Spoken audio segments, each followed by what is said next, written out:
हरे कृष्णा। महाभारत के डे 52 में आपका स्वागत करते हैं। अक्सर लोग कई बार पूछते हैं कि इतना सुख और या खास करके इतनी दुख आ जाए तो हम कैसे उस परिस्थिति को समझ सकते हैं, उसको कैसे हैंडल करें। कई बार लोगों को लगता है कि अरे ज्यादा धन दौलत हो जाने से दुख का कारण है, या कई बार कुछ लोगों को लगता है ये सब जिम्मेदारी, ये सब दुख का ही कारण है। इसको छोड़ो, सब चीज छोड़ो, चलो हरिद्वार, घर बार छोड़ो, चलो हरिद्वार। और कई बार लोग कोई कार्य को स्टार्ट करने का प्रयास करते हैं, लेकिन थोड़ा सा विपत्ति आता है, लोग कहते हैं अरे छोड़ देते काम को। स्टार्ट करते हैं कुछ भी, इंफ्रास्ट्रक्चर हो या कंपनी, कोई भी किसी भी क्षेत्र में हम कोई भी काम स्टार्ट करते हैं, देखते थोड़ा सा काम में अगर दिक्कत आता है छोड़ देते।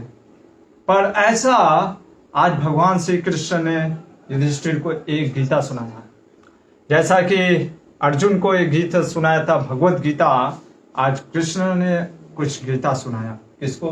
युधिष्ठिर महाराज को। भगवान ने अर्जुन को विश्व रूप दिखाया था, आज भगवान ने उत्तम को विश्व रूप क्यों दिखाया, और ये मरुत और संवर्त की कथा क्यों बताई युधिष्ठिर को व्यास देव ने, और ये उत्तम की गुरु भक्ति आखिर है क्या। ऐसे विचित्र चित्र कथाओं को लेकर के आज हम महाभारत के एक ऐसे पर्व में प्रवेश करेंगे। चलिए, सबसे पहले यहाँ पे बैठे प्रभु जी, गुरुजनों और गुरुकुल के बच्चों, और खास करके ऑनलाइन जो देख रहे हैं उन सभी को प्रणाम करते हुए, नमस्कार करते हुए, और श्रील प्रभुपाद व्यासदेव भगवान श्री कृष्ण को स्मरण करते हुए मंगलाचरण करेंगे। नारायणं नमस्कृत्यं नरं चैव नरोत्तमं देवीं सरस्वतीं व्यासं ततो जयमुदीरये। तो जैसा कि कल हमने देखा था कि कैसे विष्णु सहस्र नाम, जो glories of the holy name, भगवान के दिव्य नामों का, ऐसे हजार नामों का, किसने वहीं पे बाणों की सैया पे लेटे हुए भीष्म पितामह ने युधिष्ठिर को वो चीज बताया कि युधिष्ठिर ने पूछा था, इतने धर्म आपने बताए, इतने सारे चीज का आपने व्याख्या किया, अलग अलग पुराणों से, अलग अलग इतिहासों से, अलग अलग कहानियों के रूप में, इन सब का मतलब एसेंस बताइए कि क्या चीज है, किस मंत्र को जप करें, किस देवता को जप करें। क्योंकि आपने कभी हरि की चर्चा की, कभी आपने नारायण के बारे में बताया, कभी आपने ये बताया भगवान शिव के बारे में बताया, शिव की चर्चा की, इंद्र की चर्चा की। तो अब आप मुझे बताइए क्या सार है। तब विष्णु सहस्र नाम, जो कि कल हमने देखा कि कैसे भगवान विष्णु, जो कि हरि या राम और कृष्ण की पूरे हजारों नाम पूरे बताएं, और कहे यही दिव्य जो नाम है भगवान के स्मरण, यही वास्तव में सार है, और खास करके कलयुग में तो यही सार है। हरेर नामे हरेर नामे हरेर नामेव केवलम, कलो नास्ते एव नास्ते नास्तेव गतिरन्यथा। इस कलयुग में सिर्फ भगवान का नाम ही एक आधार है जो कि हमें भगवान की तरफ लेके जा सकता है। तो ये बोल करके फिर युधिष्ठिर महाराज उनसे आज्ञा लेते हैं। लगभग 50 दिन हो गए हैं, ऐसा वर्णन आता है कि 50 दिन हो गए हैं, और 50 दिन के बाद अभी वो अपने, जो हर दिन आते जाते थे, तो आज जो जा रहे हैं, तो उन्होंने सोचा और उन्होंने देखा, क्या देखा कि जो सूर्य देव हैं वो दक्षिणायन से होते हुए अब उत्तरायण की तरफ जा रहे हैं। ज्योतिष शास्त्र में आपने सुना होगा 2 आयन होते हैं, एक उत्तरायण और एक दक्षिणायन। यानी मॉडर्न टेक्नोलॉजी, मॉडर्न टर्म में अगर कहें तो सदर्न हेमिस्फीयर और नॉर्दर्न हेमिस्फीयर जो सूर्य होता है, जब सदर्न हेमिस्फीयर और नॉर्दर्न हेमिस्फीयर में, तो अभी जो सूर्य है अब उत्तरायण की तरफ जा रहे। और हम जानते हैं कि वो दिन कौन सा होता है, मकर संक्रांति जिसे कहते हैं, जब मकर में प्रवेश करते हैं सूर्य देव, वो मकर संक्रांति। तो उसी में देखा कि इन्होंने कि युधिष्ठिर महाराज ने कि लगभग अब उत्तरायण की तरफ जा रहे हैं, और भीष्म ने कहा था कि जैसे ही सूर्य उत्तरायण की तरफ चलेंगे, मैं आप लोगों से विदा लेने, इस भौतिक जगत से निकल करके ये धरती से छूट करके वापस जाऊंगा अपने धाम। तो जब ये देखते हैं युधिष्ठिर महाराज, तो यहाँ पे एक बहुत अच्छी बात लिखी है। यहाँ पे लिखा है कि जिन स्त्रियों के पति या पुत्र युद्ध में मारे गए थे उन सबको बहुत सा धन देकर पांडु पुत्र राजा युधिष्ठिर ने धैर्य बंधाया। जैसे हम देखते हैं कि गवर्नमेंट भी कई बार जो स्त्री जो अकेली होती है उनको हेल्प करने के लिए पेंशन या कोई सरकारी जो कर्मचारी होते हैं जब उनकी मृत्यु हो जाती है तो उनको पेंशन या कुछ देते हैं। तो उसी तरीके से युधिष्ठिर महाराज ने ऐसा नहीं कि स्त्रियों को छोड़ दिया, हाँ जाओ जैसे रहना वैसे रहो, नहीं, सबका ध्यान रखते हुए इवन दो स्त्रियों को भी उन्होंने धन दिया, ऐसा महाभारत में वर्णन आता है। इसके बाद हम देखते हैं युधिष्ठिर महाराज फिर सारे जो, क्योंकि अब समय आ गया था भीष्म पितामह के पार्थिव अपना शरीर को त्यागने का, तो वो पूरे उनके जो तैयारी करने लग जाते हैं अंतिम संस्कार का, क्योंकि उनको पता है कि अब भीष्म पितामह अपने शरीर को छोड़ेंगे। और उस दिन कई राजाओं, पूरे राजों के भेष में, कौन? युधिष्ठिर महाराज, पांचों पांडव, भगवान श्री कृष्ण, व्यासदेव, नारद मुनि, असीता, देवला, अलग अलग ऋषि मुनि, कहां से सारे राजा सब के सब उस कुरुक्षेत्र के मैदान की तरफ बढ़ रहे थे जहां पे आज भीष्म पितामह बाणों की सैया पे लेटे हुए थे। और जब सारे ऋषि मुनि, सारे भगवान जो इंद्रदेव सब वहां पे उपस्थित हुए थे, जब सारे लोग वहां पे उपस्थित होकर के भीष्म पितामह से युधिष्ठिर महाराज कहते हैं कि आंखें खोलिए, आपका दर्शन पाने के लिए हम सभी राजा इच्छुक हैं। तो भीष्म पितामह आंखें खोल करके देखते हैं कि धृतराष्ट्र भी आश्रय हैं। तो धृतराष्ट्र को कहते हैं कि देखो ये जो पांडु के पुत्र हैं इनको अपने ही पुत्र के समान समझो हो, और ये बहुत ही धर्मज्ञ हैं, ये तुम्हारा कभी निराधार ऐसा नहीं कि वो तुम्हारा आदर नहीं करेंगे, आदर करेंगे, और तुम इनको अपने पुत्र के जैसा ही सम्मान दो, प्रेम दो। और युधिष्ठिर को भी कहते हैं कि अपने बड़े पिता और माता का ध्यान रखना। और ये देख करके फिर वो भगवान श्री कृष्ण के तरफ मुड़ते हैं भीष्म पितामह और कहते हैं मुझे अब आज्ञा दे दिए, मेरे से जो भी गलती हुई है भगवान मुझे क्षमा कर दीजिएगा।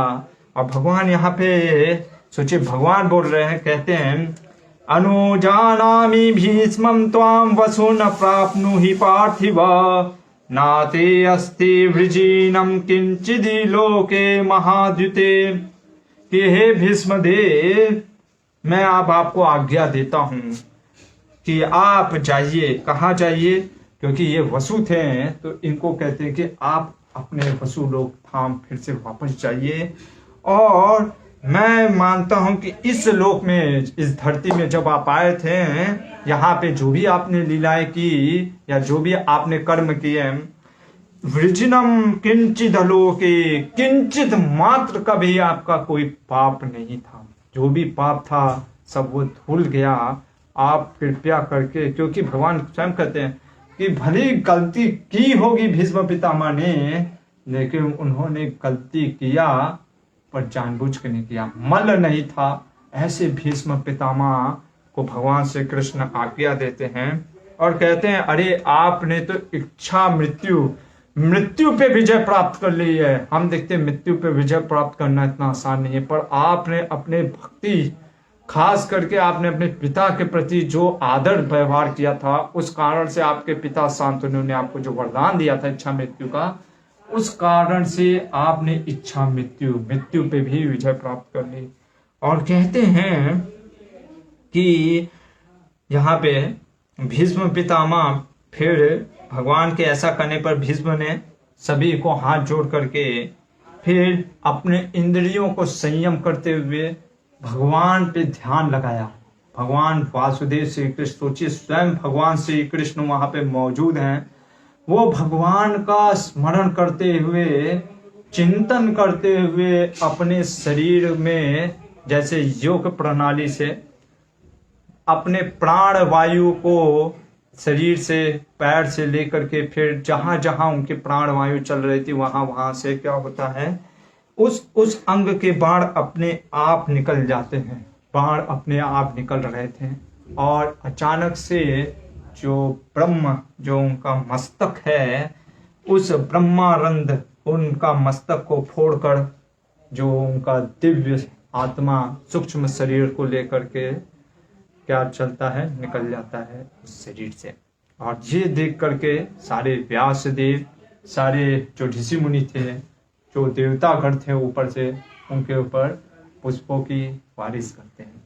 ऐसा ऐसे महान पुरुष, महाजन जन्मों जन्मों में कई बार आते हैं। ऐसे भीष्म पितामह, इसीलिए भगवान कहते हैं जब तक महाभारत की कथा रहेगी तब तक भीष्म पितामह का ये जो ज्ञान था, जो शांति पर्व, ऐसे बहुत से ज्ञान दिए थे, हमने उनको पूरा कवर नहीं कर पाए क्योंकि ये तो सिर्फ शायद व्यासदेव की ही इतनी क्षमता है कि उन सारे ज्ञानों को वो लिखित रूप में ये दे सकते हैं।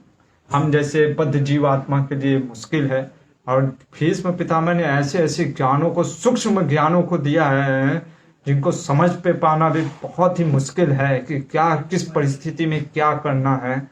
ऐसे दिव्य ज्ञानों को 2 पर्वों में उन्होंने बताया था, जो हमने देखा लगभग 1 हफ्ते कि अनुशासन पर्व और शांति पर्व। वो भीष्म पितामह आज शांत हो गए। वो था यही माघ जो अभी महीना आने वाला है, मकर संक्रांति का दिन था। उस समय, जिस वर्ष वो गए, उस समय शुक्ल पक्ष की अष्टमी की तिथि थी और जो समय था वो लगभग 3 प्रहर बीत चुके थे। और इस प्रकार से जब वो शरीर को त्याग देते हैं, गंगा गंगा पुत्र भीष्म भी कहते हैं, गंगा देवी जो भगवान के चरणों से निकली है, वो व्याकुल हो जाती है, वो रोने लगती हैं। कहती है कि मेरा पुत्र भीष्म बहुत महान था, इसने कभी भी कोई भी गलत कार्य या इनको कोई हरा नहीं पाया। परशुराम जी ने 23 दिन तक इनसे युद्ध किया पर इनको हरा नहीं पाया। वो भीष्म पितामह शिखंडी के बाणों से घायल हो करके आज देखो शरीर का त्याग कर दिया। जब वो इस प्रकार से दुखी मन से थे, तब भगवान श्री कृष्ण गंगा देवी को समझाते हैं, कहते हैं कि हे देवी, ये क्षत्रिय धर्म के साथ अनुसार युद्ध हुआ था, अर्जुन के हाथ से मारे गए हैं, शिखंडी के हाथ से नहीं। शिखंडी के बाणों में इतनी ताकत नहीं है कि भगवान कह रहे हैं कि ऐसे भीष्म पितामह को कोई मार सके। ये तो अर्जुन के बाणों में ताकत थी, इसलिए वो गिर गए। और कहते हैं कि उनको तुम्हें शोक नहीं करना चाहिए, क्योंकि ये तो अटल सत्य है इस जगत का जो आया। जैसे भगवान गीता में भी कहते हैं कि जो भी जगत में आया है उसकी मृत्यु तो एक ना एक दिन है ही है। तो इसलिए तुमको दुखी नहीं होना चाहिए, बल्कि खुश होना चाहिए कि तुम्हारा जो ये पुत्र है, तुमको पता ही है, ये साप के कारण ये पशु से, इस देवता से होकर के मनुष्य लोक में उनको जन्म मिला था। अब वो वापस चले जाते हैं और गंगा देवी शांत हो जाती हैं और यहाँ पे अनुशासन पर्व समाप्त होता है। और अब से स्टार्ट होता है आश्रम बेसिक पर्व, जो कि आपका आश्रम करना, आश्वमेधिक पर्व, आश्रम वार्षिक पर्व इसके नेक्स्ट वाला है। आश्वमेधिक पर्व, आश्वमेधिक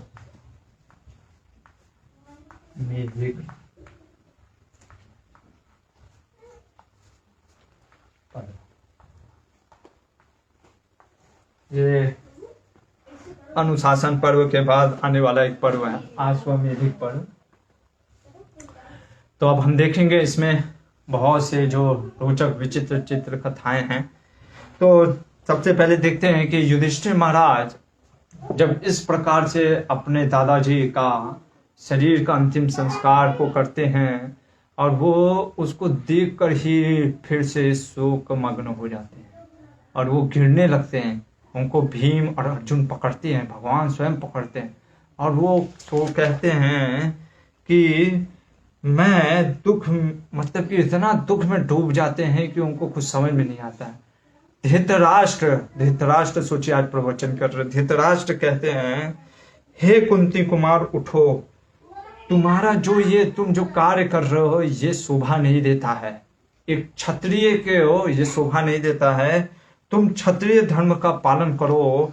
तुम उठो, दुख में डूबे हुए ये दोनों बूढ़े माँ बाप यानी धृतराष्ट्र और गांधारी को संभालो। अरे हमारे तो 100 के 100 पुत्र मारे गए हैं, 100 के 100 पुत्रों हमारा तो कोई है ही नहीं।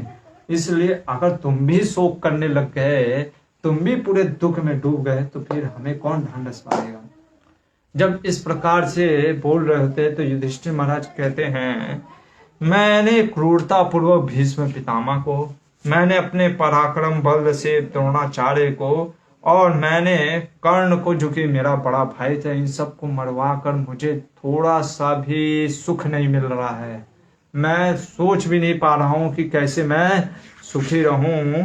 तब व्यासदेव जब इस प्रकार से बात कर रहे थे तो व्यासदेव उनको कहते हैं कि तुम जो बात कर रहे हो ना, तुम्हारी बुद्धि अभी शुद्ध नहीं हुई है।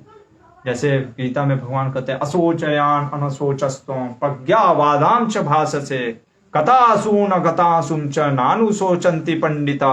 अरे अर्जुन, तुम बातें तो बड़ी बड़ी कर रहे हो पंडितों की जैसे, क्या ये शास्त्रों में लिखा है, वो शास्त्रों में लिखा है, लेकिन तुम जिस चीज के लिए शोक कर रहे हो वो पंडित शोक नहीं करते, यानी तुम क्या हो, मूर्ख हो। इनडायरेक्टली बोल रहे थे।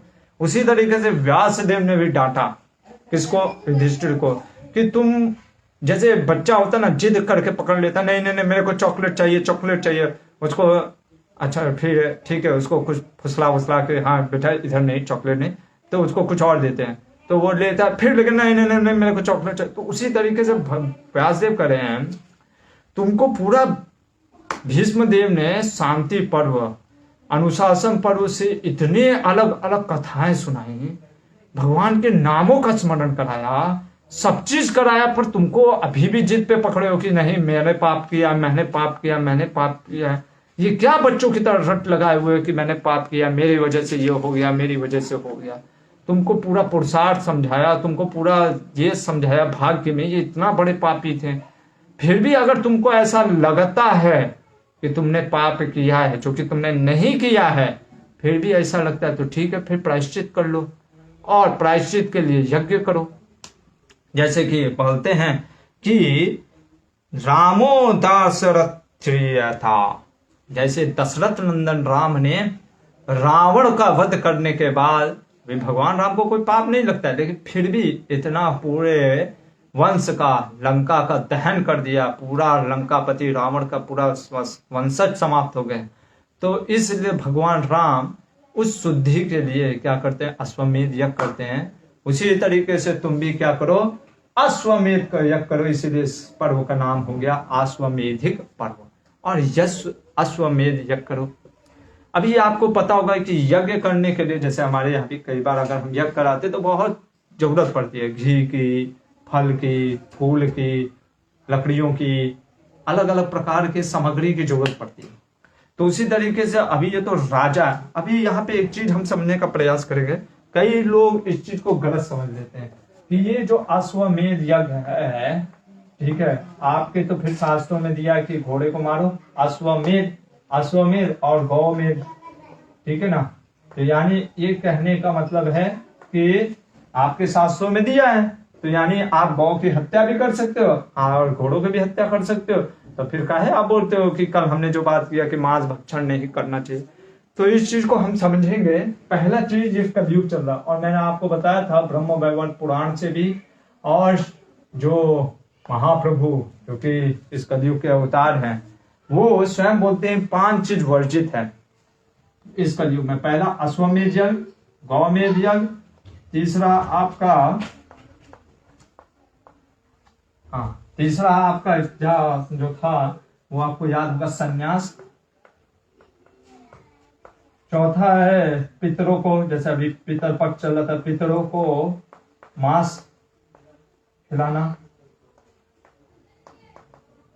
ये वर्जित है। और 5वां चीज अपने भाई के या देवर से शादी करना या पुत्र पैदा करना, पुत्र पैदा, जो हम नियोग पद्धति देखे थे कि कैसे ये धृतराष्ट्र इन लोग का भी नियोग पद्धति से जन्म हुआ था, तो ये 5 चीज वर्जित है। चलिए ये तो कलयुग की बात है, लेकिन अगर हम द्वापर युग या त्रेता युग सतयुग में भी देखें तो ये दोनों क्यों होता था। अभी ये गोमेध यज्ञ वास्तव में ब्राह्मण लोग करते थे, ब्राह्मण तेज के लिए, ब्राह्मण तेज के लिए, और ये जो करते थे ये क्षत्रिय करते थे। अब इसमें बहुत चीजें हैं। पहला चीज, ये हर कोई नहीं करता था, ऐसा नहीं कि अरे आज मन किया काट दो। इसीलिए जब ऐसा होने लग गया कलयुग में, तो बुद्ध जी आए, भगवान बुद्ध आए इन चीज को रोकने के लिए। ठीक है, तो गोमेध अगर हम देखें शास्त्रों में, ऐसा नहीं है कि स्लॉटर हाउस जैसे कत्ल खाना खोल दिया गली गली में, इधर मांस बेच रहे उधर नहीं। ये कोई बहुत ही दिव्य ब्राह्मण होना चाहिए। कैसे उसका पता चलेगा?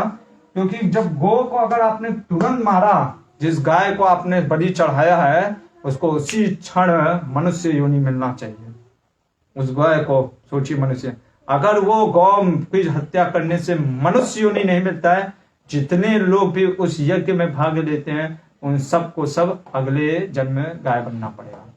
उसी तरीके से अश्वमेध यज्ञ, यानी सोचिए इतना मंत्र उच्चारण ये सब चीज इतना शुद्ध होना चाहिए। वो अश्वमेध यज्ञ करने का भी अभी हम देखेंगे कितना मतलब की दिक्कत है। अरे इस अश्वमेध यज्ञ करने के चक्कर में कहते हैं भगवान राम को युद्ध करना पड़ गया अपने ही पुत्रों से। इस अश्वमेध यज्ञ के लिए बहुत ही दिक्कत है। इस अश्वमेध यज्ञ को करने का भी, अगर क्षत्रिय ने जो बलि चढ़ाया, अगर वो बलि से अश्व मनुष्य योनि नहीं प्राप्त होता है, तो जितने लोग यज्ञों में बैठे हैं सबको घोड़ा बनना पड़ेगा। अगर आप रेडी हैं तो फिर करिए। तो ये चीज है, वैसे भी कलयुग में तो वर्जित है। तो ये चीज था अश्वमेध यज्ञ का। अरे जो व्यासदेव ने कहा कि आप अश्वमेध यज्ञ करिए, अगर आपको इतना ही दिक्कत हो रहा है, इतना ही आपको लग रहा है पाप है, तो प्रायश्चित करिए अश्वमेध यज्ञ करके। व्यास युधिष्ठिर ने कहा आपकी बात तो सही है, पर उसके लिए तो पैसा चाहिए, और मेरे पास अभी पैसा है नहीं, और मैं इस जो संहार हुआ इसमें मैं किसी से दान मांगने की शक्ति नहीं रखता, क्योंकि मैं देखता हूं अरे खुद ही लोग इतना कष्ट में हैं, खुद ही लोग पूरे, और मेरे पास जो धन है भी वो सब मैं इन लोगों के लिए यूज करना चाहता हूँ। तो मेरे पास धन जो है मैं इन लोगों के लिए यूज करना चाहता हूँ, और दूसरा मैं कैसे किसी से टैक्स वसूल कर सकता हूँ। ऐसे थे धर्मराज युधिष्ठिर। तो वो सोच रहे थे कि नहीं मैं ऐसा नहीं कर सकता हूँ, तो मुझे धन कहाँ से मिलेगा। व्यासदेव ने कहा कि तुमको धन प्राप्त होगा। कहाँ से?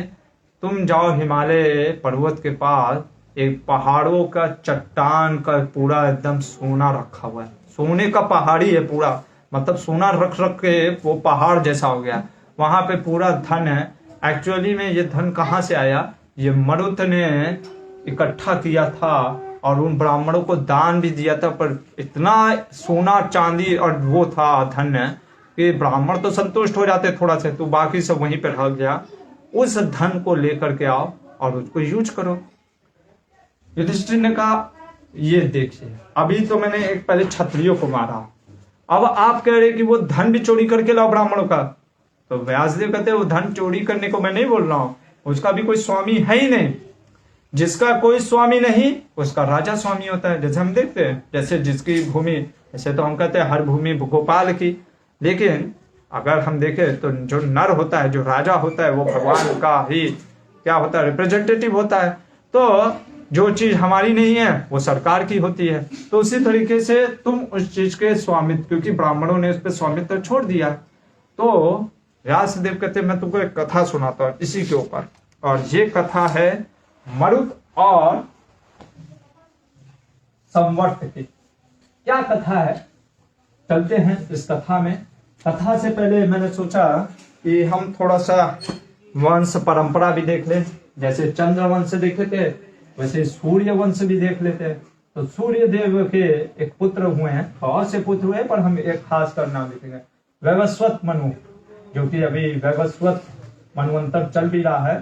तो ये वैवस्वत मनु इनके पुत्र हुए हैं। ठीक है, इनकी कथा आएगी, भागवतम में भी है और हम जानते हैं। दूसरे इनके पुत्र हुए हैं प्रसंधि।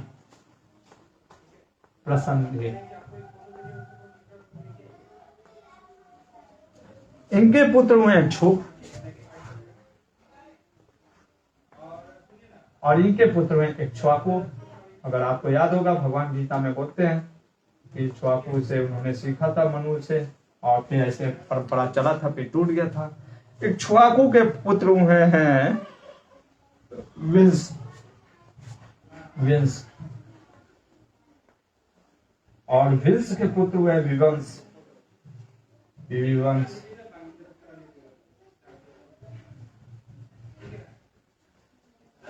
और इसके बाद पुत्र हुए, यहां से मैं आपको देख सकता हूं इधर, खनिनेत। और यहां पे थोड़ा सा रुके, तो खनिनेत जो थे राजा, वो अपने सारे भाइयों को हड़प करके खुद राजा बनकर गए, जैसे औरंगजेब था। तो उसी तरीके से ये भी राज्य कर रहे थे, लेकिन इनको राज्य करना आता नहीं था, सही से चला नहीं रहे थे। देखिए प्रजा पहले के ये फायदा होता था इस तरह की मोनार्की में, ब्राह्मण की देख रेख में होता था। ब्राह्मणों ने देखा कि अच्छे से प्रजा को राज्य कर नहीं रहे, उनको हटा देते और उनके पुत्र को, जो कि सुवर्चा नाम करके उनका पुत्र होता है, उसको राजा बना देते हैं। और ये जब देखता है कि भाई देखिए इतना पावर है ब्राह्मणों में, अगर मैंने अच्छे से राज्य नहीं किया तो मेरे को दिक्कत हो जाएगा, तो उस कारण से ये इतने धर्म में लग गए, इतना धर्म करने लग गए बहुत अच्छे से, मतलब सिर्फ धर्म ही करते थे। तो क्या हुआ अचानक से, अभी राजा को धर्म करना है लेकिन उसके अंदर क्षत्रिय बल भी होना चाहिए। आज हम देखेंगे वही भगवान बोलेंगे, तो क्षत्रिय बल भी होना चाहिए। वो ऐसे सीधा साधा साधु टाइप का नहीं हो, हाँ राज ऋषि, अंदर से ऋषि होना चाहिए पर बाहर से राजा होना चाहिए। हमने बात किया था वही कि लक्ष्मी ने जो बताया था कैसे धन की प्राप्ति कर सकते हैं, तो वो चीज है। तो ये अंदर से बस संतोष थे, सेटिस्फाइड थे, हाँ कोई दिक्कत नहीं, ठीक है। तो इससे क्या हुआ, धन खत्म होने लग गया। और बाकी दूसरे, आप नहीं युद्ध करोगे तो बाकी दूसरे राजा तो युद्ध करेंगे ही, तो दूसरे राजा इस पे अटैक कर दिया। अब ये देखने लगे कि इनका तो सर्वनाश होने लग गया। लेकिन चूंकि धर्म इतना कमाया था, धर्म इतनी सिर्फ है, इसीलिए धर्मो रक्षति रक्षिता बोलते हैं, धर्म आपकी रक्षा सर्वम करेगा। तो इस कारण से इन्होंने क्या किया, ये अपने हाथ से ऐसे करके जोर से एक शंख बजाते हैं, हाथ से बजाते हैं, और उस हाथ के शंख बजाने से बहुत सारी सेनाएं निकली, और वो सेनाएं फिर युद्ध में दुश्मनों का नाश किया। इसलिए इनका नाम करंधम भी हो गया। करंधम मतलब होता है, कर मतलब हाथ, और हाथ से जो ध्वनि करे उसे कहते हैं करंधम। तो ये करंधम हुए सुवर्चा। अभी ये सुवर्चा के एक पुत्र हुए, ये चल रहा था सतयुग के बाद, यहां तक आ गए त्रेता युग, और त्रेता युग में ये करंधम का एक पुत्र हुआ जिसका नाम हुआ कारंधम, या इसको लोग बोलते हैं अविक्षित।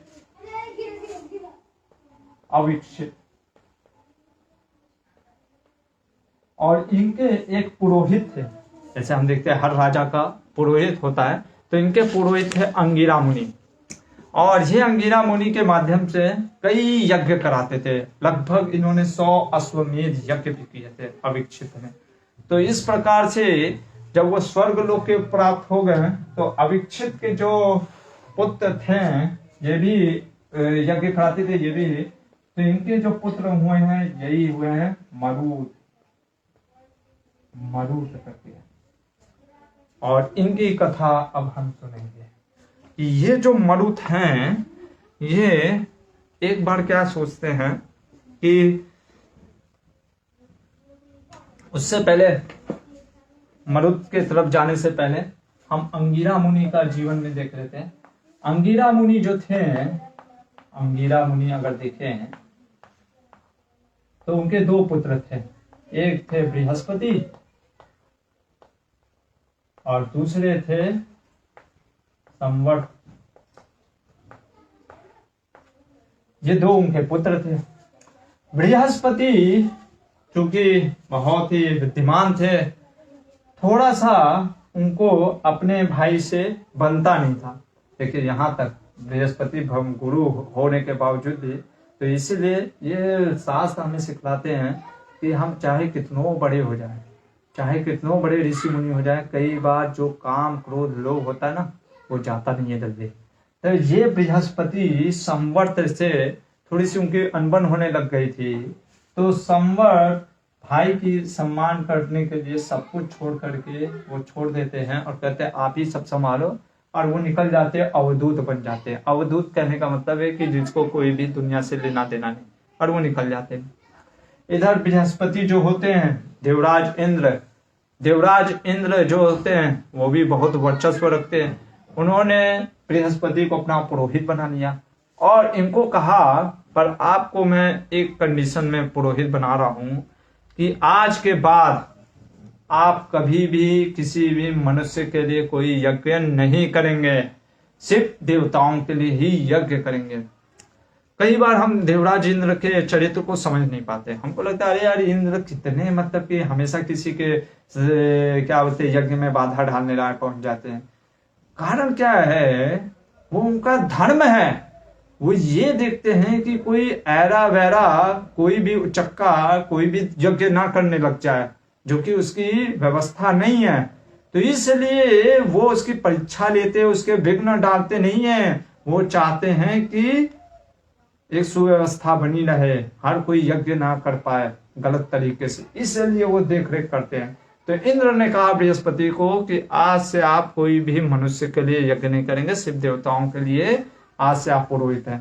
बृहस्पति ने कह दिया ठीक है भाई, अब मुझे क्या दिक्कत है, राजा इंद्र का अगर मुझे पुरोहित बनने को मौका मिल रहा है।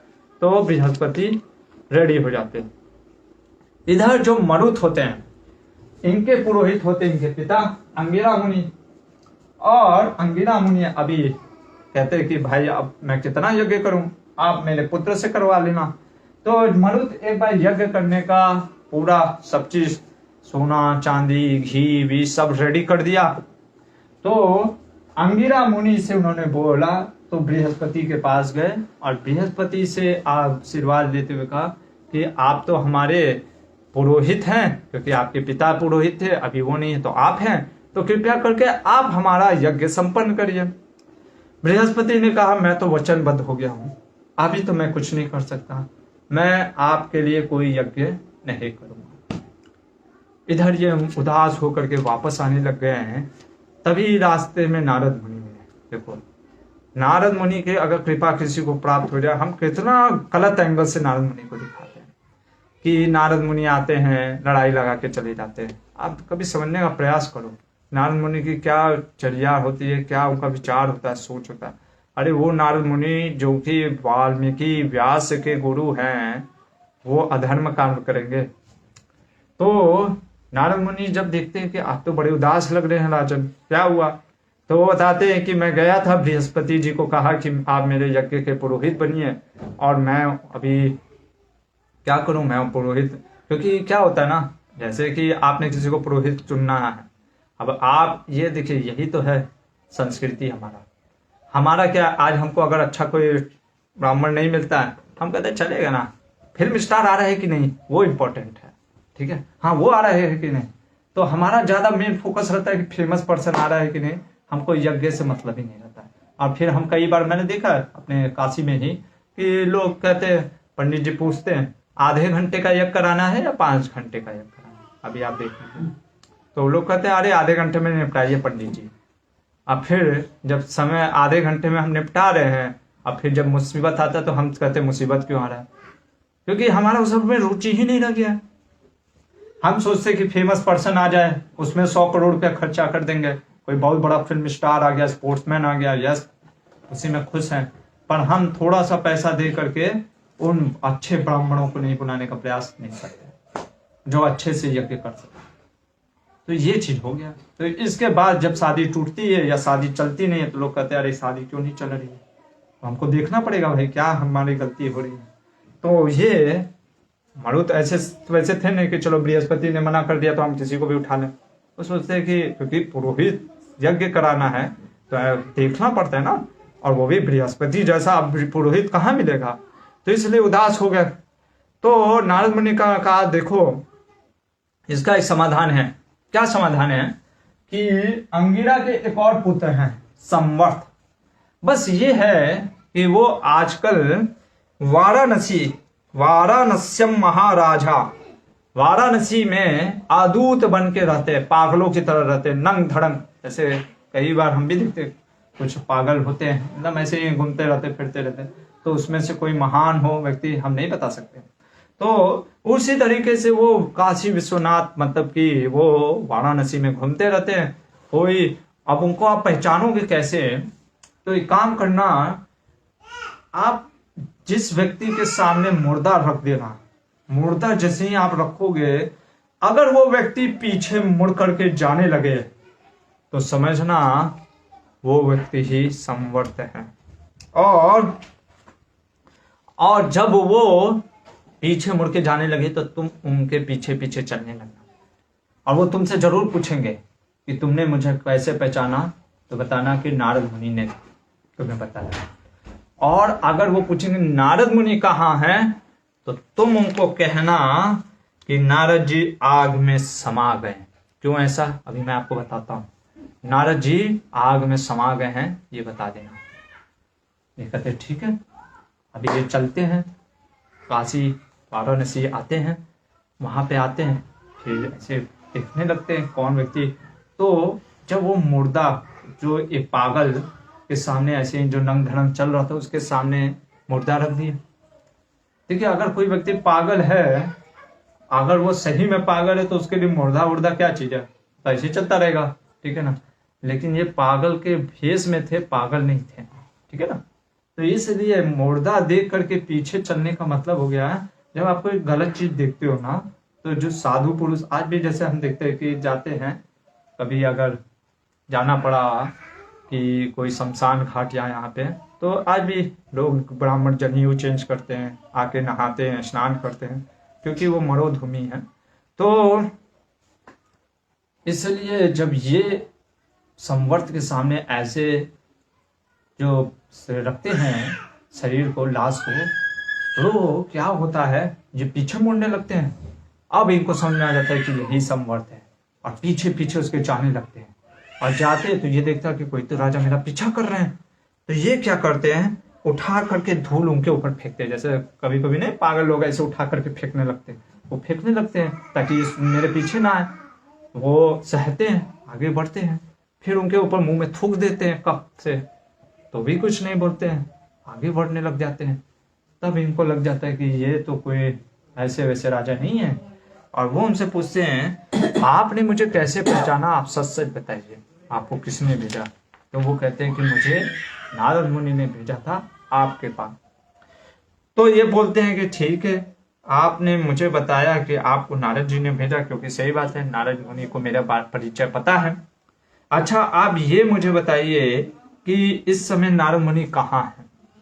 तो उन्होंने कहा कि मुझे आपका परिचय देकर, पता बताकर नारद मुझे जाने की आज्ञा दे करके स्वयं अग्नि में प्रवेश कर गए। और ये सुन करके जो होता है क्या, संवर्त, वो कहता है ये तो मैं भी कर सकता हूँ। कहने का मतलब ये था नारद मुनि का, कि नारद मुनि ये कहना चाह रहे थे कि जो अग्नि में जो मैंने प्रवेश कर लिया, मैंने अपने तपोबल से अग्नि में भी प्रवेश कर गया, मेरे को कुछ बिगाड़ नहीं सका, तो वो एक तरीके से उसके चुनौती दे रहे थे। तो इसलिए जैसे नहीं, कई बार लोग कहते हैं अरे ये तो हम कर सकते, दाएं बात का तुम कर दिए तो क्या बड़ी बात है, हम भी कर सकते हैं। तो उसी तरीके से एक प्रकार का भड़काना कह सकते हैं कि नारद मुनि सोचिए आग में प्रवेश कर गए, तो वो कहते हैं वो कर सकता है तो क्या हम भी नहीं कर सकते क्या? वो तो हम भी कर सकते हैं, उसमें कौन सी बड़ी बात है, तुम बताओ किस लिए आए? तो वो कहते हैं कि हम चाहते हैं आप यज्ञ करो। तो कहते हैं देखो यज्ञ करना, अभी क्या मैं इस भेष में हूँ, यज्ञ करना तो जाओ ना बृहस्पति के लिए करो, बृहस्पति से बोलो कर देगा। क्या बृहस्पति के पास गया था, उन्होंने मना कर दिया। तो कहा अच्छा ऐसी बात है, और क्या बोला? तो कहते हैं कि वो कह रहा था कि मैं आपका, बृहस्पति जी ने बोला मैं आपका यज्ञ नहीं कर सकता हूँ, और मैं अब उनके पास दोबारा फिर से नहीं जाऊंगा। संवर्त करते घबराओ नहीं, मैं तुम्हें क्या इंद्र के जैसा राजा बना दूंगा, और बृहस्पति से भी बढ़ करके तुम्हारे लिए यज्ञ कर दूंगा। देखो अभी मेरा तपस्या। तो कई बार होता है कंपटीटिव भावना, अरे उसने क्या किया, हम करके दिखाते हैं ना कितना बड़ा चीज।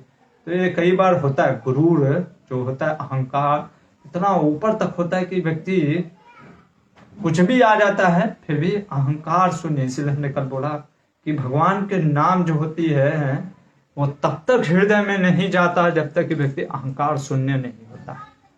तो जब इस प्रकार से वो बोलते हैं कि मैं कर दूंगा तुम घबराओ नहीं, तो क्या ये कहते हैं, लेकिन वो कहते हैं कि फिर पहले सामग्री दिखाओ। तो कहते इतने से नहीं होगा, और धन चाहिए होगा, हम बहुत बड़ा यज्ञ करेंगे। तो कहे भैया इतना धन मेरे पास कहाँ से आएगा। उन्होंने कहा कुछ नहीं, हिमालय के पृष्ठभाग में मुंजवान नामक एक पर्वत है जहां भगवान भोलेनाथ एक है। काशी के रहने वाले हो गए थे तो इसलिए भगवान भोलेनाथ का कह के उच्चारण करो।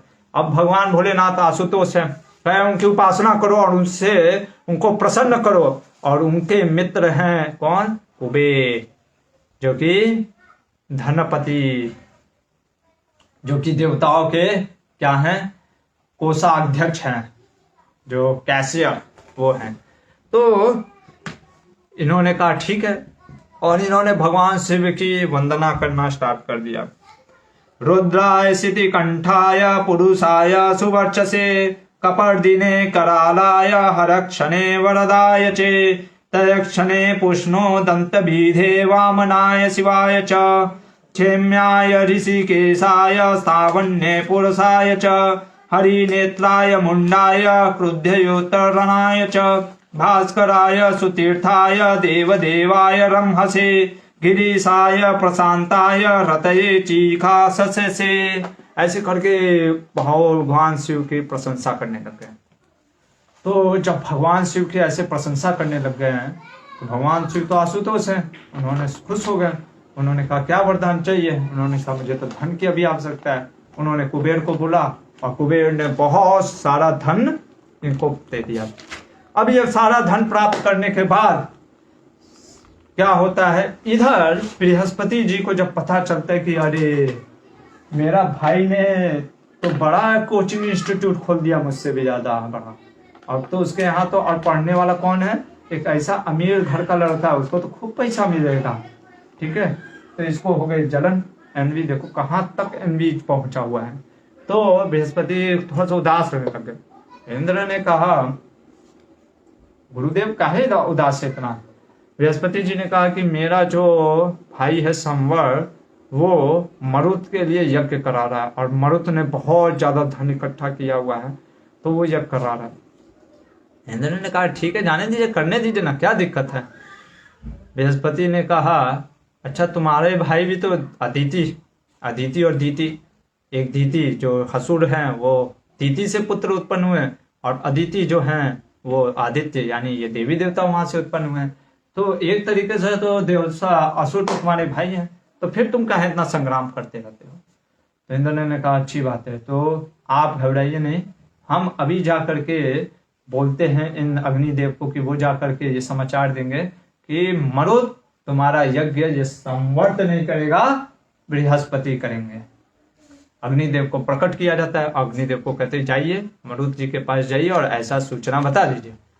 अग्निदेव पहुंचते हैं नीचे, और जब अग्निदेव को प्रकट होते हुए देखते हैं तो ये तो मरुत प्रसन्न हो जाते हैं। कहते आज जैसे नहीं, कई बार अगर कोई बड़ा घर कोई बड़ा आदमी आ जाता है या बहुत दिन से नहीं आता, आज यहाँ का रास्ता कैसे भूल गए, क्या विशेष कोई बात है क्या।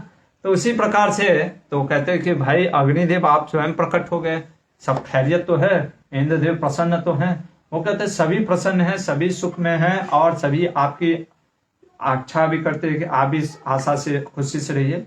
मैं इस समय दूत बन के आया हूं इंद्र का, और उन्होंने एक संदेश भिजवाया।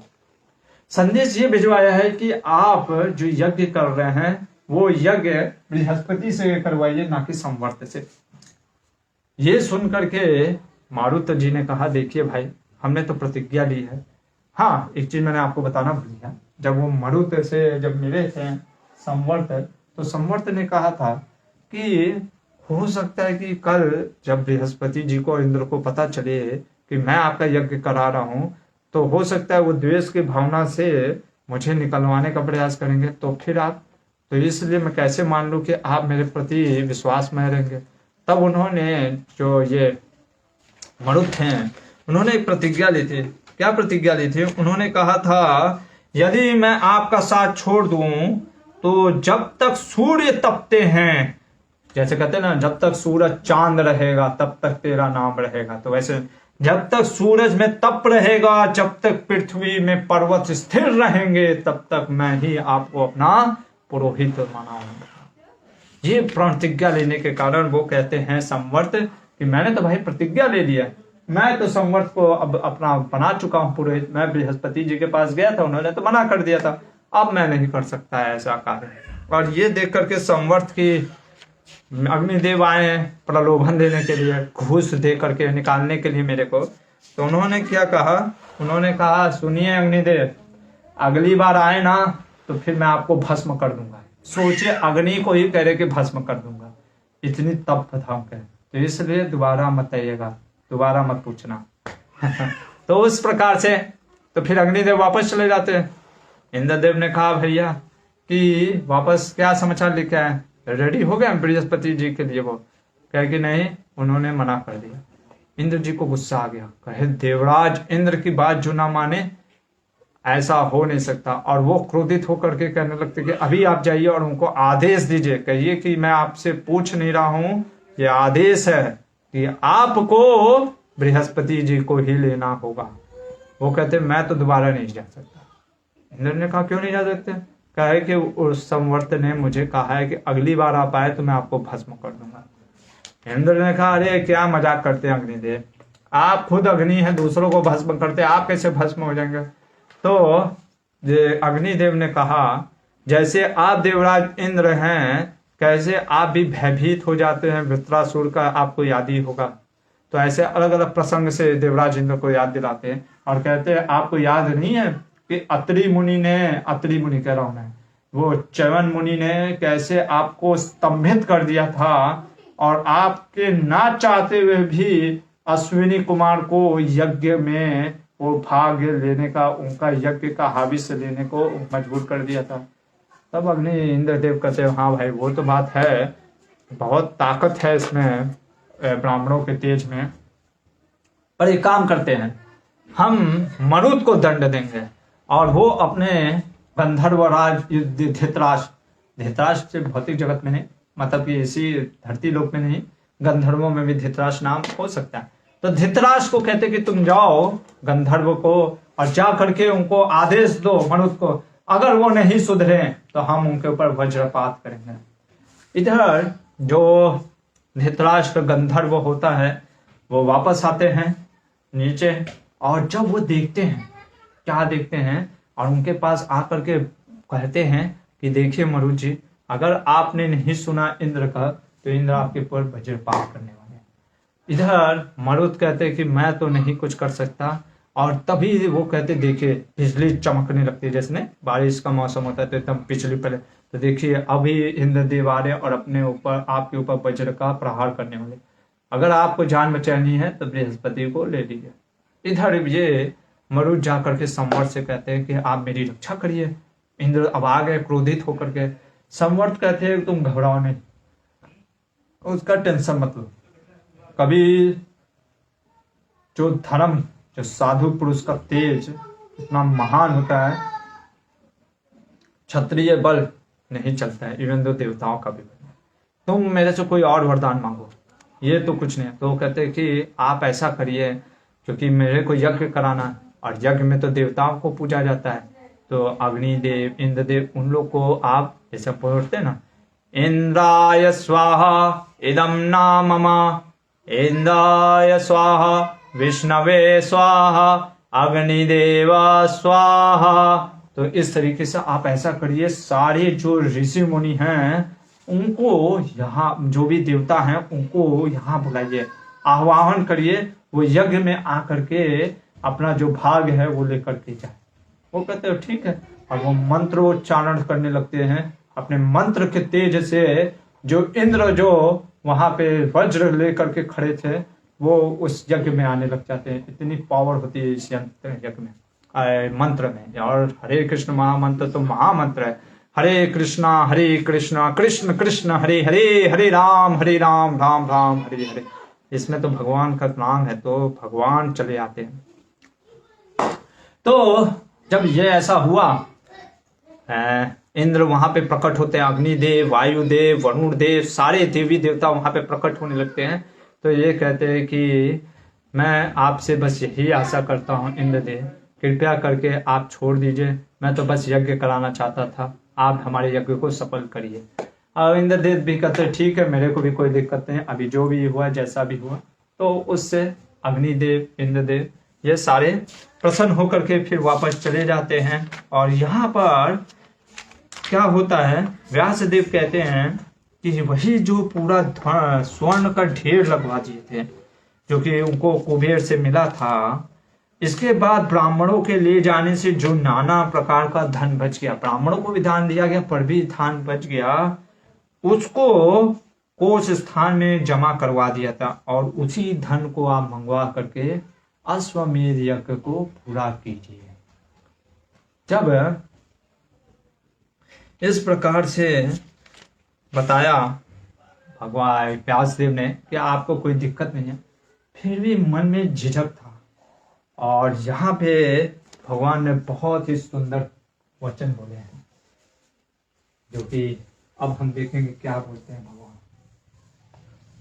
भगवान बोलते हैं सबसे पहले, दो प्रकार का दुख होता है। भगवान कृष्ण बोलते हैं, कहते हैं दो प्रकार का दुख होता है, एक होता है शारीरिक, एक होता है मानसिक। शरीर जो बना होता है, अगर ये शरीर देखे आयुर्वेद के अनुसार कफ पित्त वात से बना होता है, कफ पित्त वात। तो कभी जैसे आयुर्वेद में अगर आपने पढ़ा होगा, आयुर्वेद का जो हम लोग क्लास भी ले रहे थे तो बताया होगा प्रभु जी ने कि कफ पित्त वात अगर जब इम्बैलेंस होता है तब शरीर में रोग उत्पन्न होने लगता है। जैसे और उसको शांत कैसे करते हैं, अगर कफ की बात ज्यादा हो गई तो फिर हम उसमें क्या करते हैं, गर्मी से उसको कफ को कम करते हैं, या पित्त ज्यादा हो गया तो पित्त को कम करते हैं, या वात अगर ज्यादा हो गया तो वात को कम किया जाता है। क्योंकि यही तीनों जब बैलेंस रहता है शरीर स्वस्थ रहता है, निरोग रहता है। ये तो हो गई कफ पित्त वात। मन जो होता है, जैसे इंद्रियों को संयम में कैसे करते हैं, तो हमारा भौतिक शरीर 3 गुणों से बना होता है, सतोगुण, रजोगुण और तमोगुण। इन तीनों गुणों का भी बैलेंसिंग होना जरूरी है। देखिए कितना मतलब कि फिजिकल, लोग कहते हैं कि सब कुछ बराबर कर दो, जैसे हम कल बता रहे थे ना, करवा चौथ के लेकर के सब कुछ समान कर दो। अरे सब कुछ समान कर देंगे, सपोज आप पूरा तमोगुण में हो गए हैं, जो कि लोग कई बार होते हैं, हमारा शरीर भी पूरा तरीके से तमोगुण में नहीं जा सकता, क्योंकि कुछ करने के लिए आपको रजोगुण चाहिए होता है। अगर पूरा तरीके से आप तमोगुण का मतलब जब आप आलस और प्रमाद में होते हो, सोते रहते हो, उसके लिए तमोगुण चाहिए। कोई ये भी नहीं कह सकता कि मुझे सिर्फ सतोगुण में ही रहना है, क्योंकि सतोगुण में हाँ वो विशिष्ट सतोगुण होता है, जो कि बहुत परमहंस लोग वो तो तीनों गुणों से ऊपर हो जाते हैं, लेकिन आपको सोने के लिए भी तमोगुण चाहिए। इसीलिए जब नींद किसी को नहीं आती है तो लोग कहते हैं ना, अरे डॉक्टर के पास जाते, अलग अलग दवाई खाते। अरे भैया आप मानसिक प्रॉब्लम है उसको सही करो, कि क्या आपको नींद क्यों नहीं आ रही है, क्योंकि चिंता है। और वो आपका क्या कर रहा है, चिंता जो है रजोगुण का है, तो रजोगुण ज्यादा होने के कारण फिर क्या होता है, तो सोचो कितना बॉडी को बैलेंसिंग चाहिए होता है। और हम सोचते हैं कि एक ही गुण को उठा दो, नहीं, बैलेंसिंग करना है, कोई चीज भी एब्रप्टली नहीं होता है। तो तमोगुण को भगवान यहाँ पे साफ कहते हैं कि इन गुणों की समानता ही तो ये मानसिक स्वास्थ्य का लक्षण है, गुणों की समानता। और हम देखते हैं कोई दुख में पड़कर सुख की याद करना चाहता है, देखो इसीलिए जब सुख का भी अनुभव करते हैं ना, जैसे तो बहुत लोगों को बुलाते हैं, नहीं तो आप अकेले सुख का अनुभव करोगे तो क्या प्रॉब्लम होगा, मन आपका तुरंत भाग गया दुख की तरफ, तो आप रोने लग जाओगे, अरे कितना दुख है, कितना दुख है, ठीक है। तो फिर सुख में आप दुख का अनुभव करने लगोगे। तो इसीलिए और यहाँ पे भगवान कहते हैं, तुमको क्या लगता है कि ये सारा धन दौलत छोड़कर, घर बार छोड़ करके सारे ये मानसिक सुख मिलता है? और यहाँ पे भगवान स्टार्ट करते हैं काम गीता। काम गीता कहने का मतलब है कामदेव ने जो गीत, जैसे गीत होता है ना हर एक कोई गीत, तो कामदेव ने गीत सुनाया और वही भगवान वो युधिष्ठिर को सुना रहे हैं। कहते हैं भगवान युधिष्ठिर को कि जो कामदेव ने बताया वो मैं तुमको बताता हूं। कामदेव ने कहा कामना सिर्फ स्त्री या पुरुष की कामना को कामना नहीं कहा जा रहा है। किसी प्रकार की कामना, या हमें किसी प्रकार के भोग चाहे, जैसे हमें कुछ अच्छा अच्छा पकवान खाना है कि आज तो कुछ मसाला डोसा या कुछ तो पाव भाजी या कुछ पनीर बटर मसाला, इस टाइप के कुछ खाने की इच्छा हो रही है, या कुछ कुछ लंबा car, limousine, Mercedes, BMW car चाहिए, या 10 BHK फ्लैट होना चाहिए पूरा एकदम। ऐसा अगर कुछ भी कामना जो है, उस काम की बात की जा रही है जो भगवान में नहीं यूज हो।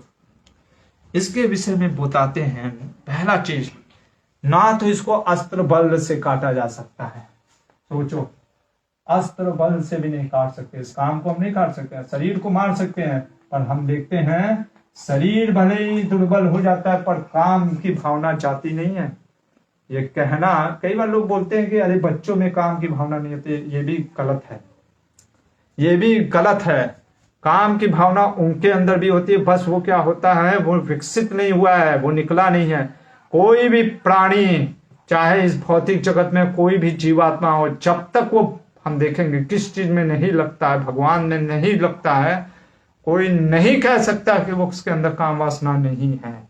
चाहे वो 1 साल का बच्चा ही क्यों ना, वो 1 साल के बच्चे का जो काम है, वो जैसे हम देखते हैं ना, जो गर्भ में शिशु धारण किया होता है तो दिखता नहीं है, बस उसका शेप आकार ऐसे पता चलता है। तो वैसे ही जो होता है, हर एक व्यक्ति में काम वासना, काम मतलब कि कुछ पाने की इच्छा, कुछ करने की इच्छा, कुछ भोग करने की इच्छा, भगवान के विरुद्ध वो हमेशा रहता है। तो अस्त्र बल से भी नहीं जाता। देखिए दूसरा, यज्ञ, वो दान देने से भी नहीं जाता है।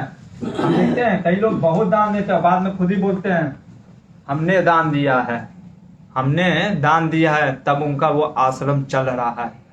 तो यानी दान देने के बाद भी कई बार लोग कहते नहीं है कि हमने इतना दान दिया इसलिए आश्रम चल रहा है, तो वो दान देने के बाद भी काम की भावना नहीं जाती है। तीसरा, वेदों का अध्ययन करने से भी काम की भावना नहीं जाती। आप कहेंगे अरे ये कैसे हो सकता है प्रभु जी? हाँ, हम देखते हैं कई बार हम ज्यादा शास्त्र पढ़ लेते तो हम कहते हैं अरे वो क्या बताएंगे, हमसे पूछिए ना, हम बताते हैं, हमने इतने श्लोक पढ़े हैं, सब महाभारत से लेके रामायण से लेके भागवत से लेके गीता तक मेरे को पूरा याद है, कंठस्थ है। आप मेरे से पूछे, उनसे क्या पूछ रहे हैं? ये भी नहीं जाता। अहंकार कर, ये हमको सब कुछ आता है। तो इन सभी चीजों से भी काम की वासना, यह काम नहीं जाता है। और तुमको लगता है युधिष्ठिर कि तुम काम, ये तुम्हारा चला जाएगा, तुम अगर ये घर बार छोड़ दोगे, ये परिवार छोड़ दोगे, ये सारा चीज जगत छोड़ दोगे, वन में भटकोगे, ये काम चला जाएगा? नहीं जाएगा। ये क्यों नहीं जाएगा? क्योंकि तुम अभी भी ममा में पड़े हो। ममा, भगवान कहते हैं ममा, ममा मतलब कि मेरा, मैंने किया, ये मेरे द्वारा हुआ, ये मेरा है सब कुछ, मैं हूं सबका करता धरता। जो भगवान बोलते हैं प्रकृते क्रियमाणानि गुण कर्माणि सर्वश अहंकार विमूढ़ात्मा कर्ता हमिति मन्यते। कर्ता समझता है जो व्यक्ति अपने आप को, विमूढ़ आत्मा अहंकार के बल वो फंसा रहता है इस भौतिक जगत में। इसीलिए ममा के आगे ना ममा लोका दो, कि मैं नहीं करता हूं, और कोई चीज भी उसमें आसक्त ना रख करके भगवान के जोड़ दो। जब तक भगवान कृष्ण से नहीं जुड़ोगे तब तक कितनों ये सब चीज भी कर लो, हम इस बंधन से नहीं निकल सकते। और इसी चीज को भगवान कहते हैं अगर तुमको इस दुख से निकलना है, ये सारा जो दुख है, ये सुख, इन चीजों को अगर त्यागना है तो युधिष्ठिर इस चीज को समझने का प्रयास करो कि ये वास्तव में इसको टाला नहीं जा सकता था। अरे वो अधार्मिक लोग थे, वो दुर्योधन, ये सारे दुशासन, इनको अगर नहीं मारा जाता, तुम इस चीज को लेकर के बस बैठे हो। तुम क्या सोच रहे हो कि अरे मैंने कैसे भीष्म पितामह को मारा? तुम ये क्यों नहीं सोच रहे हो कि एक रजस्वला स्त्री महारानी द्रौपदी को कैसे घसीटा दुशासन? तुम वो कैसे भूल सकते हो कि तुम्हारा सारा सब कुछ धन हरण कर लिया? तुम वो कैसे भूल सकते हो जयद्रथ ने तुम्हारी पत्नी के ऊपर जो अत्याचार किया? तुम वो कैसे भूल सकते हो कि कीचक ने तुम्हारी पत्नी द्रौपदी को लात मारा? अरे तुम वो सब भूल करके बस ये रोट लगाए हुए मेरा पितामह की मृत्यु हो गई, द्रोणाचार्य चले गए। आज जो आया है वो तो जाएगा ही जाएगा, अधर्म जिसने किया है उसका नाश होएगा ही होगा। तुम ये सोचो अब कैसे समाज की हम सुव्यवस्था धर्म से राज्य कर सके। तो इसलिए भगवान यहाँ पे कहते हैं कि ये चीज को समझने का प्रयास करो। जब तक तुम इन चीजों को नहीं समझोगे तुम हमेशा मोह में लगे रहोगे, चाहे कितनों हो तुम सुन लो, कितनों हो ज्ञान ले लो। क्योंकि देखते हम कई बार वेदों का इतना ज्ञान लेने के बाद भी, सोचिए धर्म का सुनने के बाद भी, क्योंकि उसके छोड़ ही नहीं रहा था। इसीलिए मैंने आपको एक दिन याद बताया था, attachment makes a person blind. आसक्ति व्यक्ति को इतना अंधा बना देती है कि वो कुछ समझ ही नहीं पाता है। और इसलिए ऐसे ज्ञान उसको लाइट ना दे करके सिर्फ लाइटनिंग का काम करते हैं। लाइटनिंग करने का मतलब है जब तक वो सुनता है तब तक तो उसको होश रहता है कि हाँ बहुत अच्छा चल रहा है, बहुत अच्छा है, पॉजिटिव थिंकिंग पॉजिटिव थिंकिंग। जैसे ही वो बंद कर देता है फिर से वो खत्म हो जाता है। जैसे स्प्रिंग को दबाया तो ऐसा लगता है कि दबा हुआ है, लेकिन जैसे ही हाथ हटाइएगा तो वो छूट जाता है, वो और तेजी से फोर्स मारता है। उसी तरीके से आपको ये समझना होगा कि आप कर्ता नहीं हैं इस स्थिति में। ये चीज बता करके भगवान कहते हैं अब मैं आज्ञा लूंगा युधिष्ठिर अपने द्वारिका जानेगा। और इस गीत को सुनने के बाद, ये जो काम गीता भगवान ने सुनाया, युधिष्ठिर को पूरा यकीन हो गया जो भगवान बोल रहे हैं वो सत्य है। और इसके बाद युधिष्ठिर धर्म से राज्य करने लग गए। और जब भगवान कहते हैं अब मुझे आज्ञा दीजिए मैं निकलता हूं, तो युधिष्ठिर ने कहा कि आप अभी जाइए पर आपको वापस आना होगा। क्यों? क्योंकि अभी तो मैं अश्वमेध यज्ञ करूंगा और उसमें आपकी बहुत जरूरत पड़ेगी मुझे भगवान। तो भगवान कहते मैं जरूर आऊंगा। और फिर जब भगवान निकलने लगते हैं हस्तिनापुर से द्वारिका की तरफ, तो अलग अलग जो जैसे अर्जुन होता है भगवान के लिए छाता लेके खड़ा हो जाता है, और सभी जो होते हैं चाहे कुंती महारानी, धृतराष्ट्र, विदुर जी, सारे लोग भगवान के साथ चलने लगते हैं, उनके साथ उनके रथों के पीछे। और भगवान सबको देखते रहते हैं, सबको स्मरण करते रहते हैं। और भगवान कहते अब मैं आपसे विदा लूंगा। और वहां से भगवान निकल जाते हैं द्वारिका के लिए। और जब वो द्वारिका की तरफ पहुंचते हैं, द्वारिका की तरफ चलते हैं, तो अब हम देखते हैं कि क्या होता है। तो जैसे कि आपको पता होगा कि हस्तिनापुर जो है वो दिल्ली है, द्वारिका आपका गुजरात में है, और रास्ते में पड़ता है राजस्थान। अगर उस रूट से जा रहे हैं तो राजस्थान में है मरुस्थल, और उसी मरुस्थल में एक जगह वो रुकते हैं भगवान कृष्ण, क्योंकि संध्या का समय हो जाता है। और वो उत्तंक मुनि करके एक मुनि होते हैं, उनके यहाँ रुकते हैं। और वो उत्तंक मुनि जो होते हैं, भगवान अब उत्तंक मुनि को कुछ बताते हैं। तो जब भगवान उत्तंक मुनि के यहाँ रुकते हैं तो वो कहते हैं उत्तंक मुनि, केशव क्या तुम उन वीरों में संधि कराकर ही लौट रहे हो? ये उत्तंक मुनि को लगता है कि भगवान जो गए थे हस्तिनापुर संधि कराने को, तो शायद अभी वापस आ रहे हैं। क्योंकि जो ऋषि मुनि कई बार होते हैं अपने तपस्या में इतने लग्न होते हैं कि उनको पता ही नहीं होता है कि क्या चीज हुआ समाज में। तो इसलिए यहाँ पे वो कहते हैं कि क्या तुम लौट रहे हो वीरों में संधि कराकर? वे कौरव पांडव तुम्हारे संबंधी थे, सदा ही परम प्रिय रहे हैं, तुम्हारे तो बहुत प्रिय रहे हैं, तो क्या तुमने उनकी संधि करा दी? और यहाँ पर जब भगवान बोलते हैं कि मैंने पूरा ट्राई किया था, पूरा अपना प्रयास किया था कि मैं संधि करा सकूं, पर दुर्योधन ने, सोचिए अगर भगवान ने नहीं प्रयास किया होता, जो विदुर जी उनको बार बार बोल लेते अरे मत जाइए, दुर्योधन ने सुनने का, तो सोचिए कितने लोग भगवान के ऊपर आरोप लगाते हैं। तो इसलिए भगवान ने पूरा प्रयास किया कि भाई दुर्योधन सुधर जा, पर दुर्योधन सुधरने वाला तो था नहीं। और भगवान ने कहा मैंने पूरा प्रयास किया फिर भी वो सुधरा नहीं।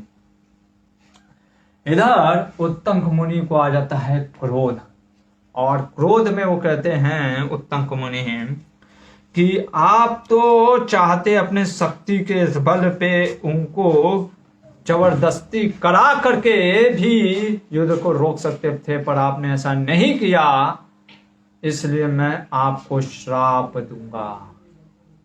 कौन बोल रहा है? उत्तंक मुनि, एक ऋषि। किसको? स्वयं भगवान को, कि मैं आपको श्राप दूंगा। और जब ऐसा वो बोलते हैं तो भगवान श्री कृष्ण कहते हैं कि पहले आप मेरी बात तो सुन लीजिए, अध्यात्म तत्व को सुन लीजिए। अध्यात्म तत्व साफ साफ यहाँ पे लिखा है, श्रुत्वा सच में तद्ध्यात्मा मुचेच्छथा शाप मध्यवे, कि शाप देने से पहले आप मेरे से अध्यात्म स्पिरिचुअल नॉलेज तो ले लीजिए। देखो क्यों? क्योंकि कई बार जब हम क्रोध होते हैं हमको पता ही नहीं होता है कि क्या सही है क्या गलत है। तो भगवान यहाँ पे कह रहे पहले आप पूरी बात को मेरे साथ मेरे से समझिए, तो क्या सही है क्या गलत है, और वो उन नॉलेज को बताना चाहते हैं जो उन्होंने अर्जुन को दिया। और कहते हैं कि देखिए आपकी तपस्या है, पर आप मुझे जानते हैं, मैं तो वसुदेव नंदन, त्रिलोकीनाथ, जगन्नाथ आदि अनंत हो, मेरे को श्राप देके मेरा तो कुछ होगा ही नहीं, ठीक है ना। तो इसलिए आप पहले श्राप देने से पहले कुछ सुन लीजिए, जो अध्यात्म ज्ञान। और भगवान ने अध्यात्म ज्ञान जो अर्जुन को दिया था वही ज्ञान यहाँ पे इनको भी देते हैं, और कहते हैं आत्मा तो अमर है, वो इस शरीर को छोड़ करके अगले शरीर में जाती है, और वो तो गलत कार्य में लगा हुआ था। मैंने दुर्योधन को कई बार बोला, समझाया, ऋषि मुनियों ने समझाया, पर समझा नहीं। और मैं भगवान कृष्ण अपना स्वरूप बताते हैं यहाँ पे स्वयं इसको उत्तंक को, कि मैं आदि हूँ, अनादि हूँ, मैं ही काल हूँ, मैं ही सब कुछ हूँ, और अधर्म में लगे हुए सभी मनुष्यों को दंड देने वाला और अपनी मर्यादा से कभी च्युत न होने वाला ईश्वर मैं ही हूँ। जब जब युग में परिवर्तन होता है तब तब मैं प्रजा की भलाई के लिए भिन्न भिन्न योनियों में प्रविष्ट होकर धर्म यात्रा की स्थापना करता हूँ। देखिए हर योनि में भगवान आते हैं, यहाँ पे साफ लिखा है, तासता योनि प्रविश्याहम प्रजा नाम हित कामया। मेरा एक लक्ष्य होता है कि प्रजा में धर्म की स्थापना हो सके। मैं हर एक योनि में भी, यानी भगवान सिर्फ मनुष्य योनि में नहीं, देखते हैं मत्स्य योनि में भी आए, सूकर योनि में भी आए, और साफ यहाँ पे लिखा है जब मैं देव योनियों में अवतार लेता हूँ तो देवताओं के आचार विचार करता हूँ, जैसे भगवान विष्णु। फिर कहते हैं मैं कभी कभी महर्षि बन करके भी आता हूँ, ऋषि योनियों में भी आता हूँ। जैसे हम देखते हैं कई ऋषि मुनि जो कि स्वयं वेद व्यास भगवान श्री विष्णु के अवतार है, व्यासाय विष्णु रूपाय व्यास रूपाय विष्णवे, ठीक है। उसी तरीके से भगवान कहते हैं मैं कई बार मनुष्यों की रूप में भी आता हूँ, यानी भगवान मनुष्य के रूप में आते हैं पर मनुष्य नहीं होते, और कह यहाँ पे मैं मनुष्य के जैसे कार्य करता हूँ।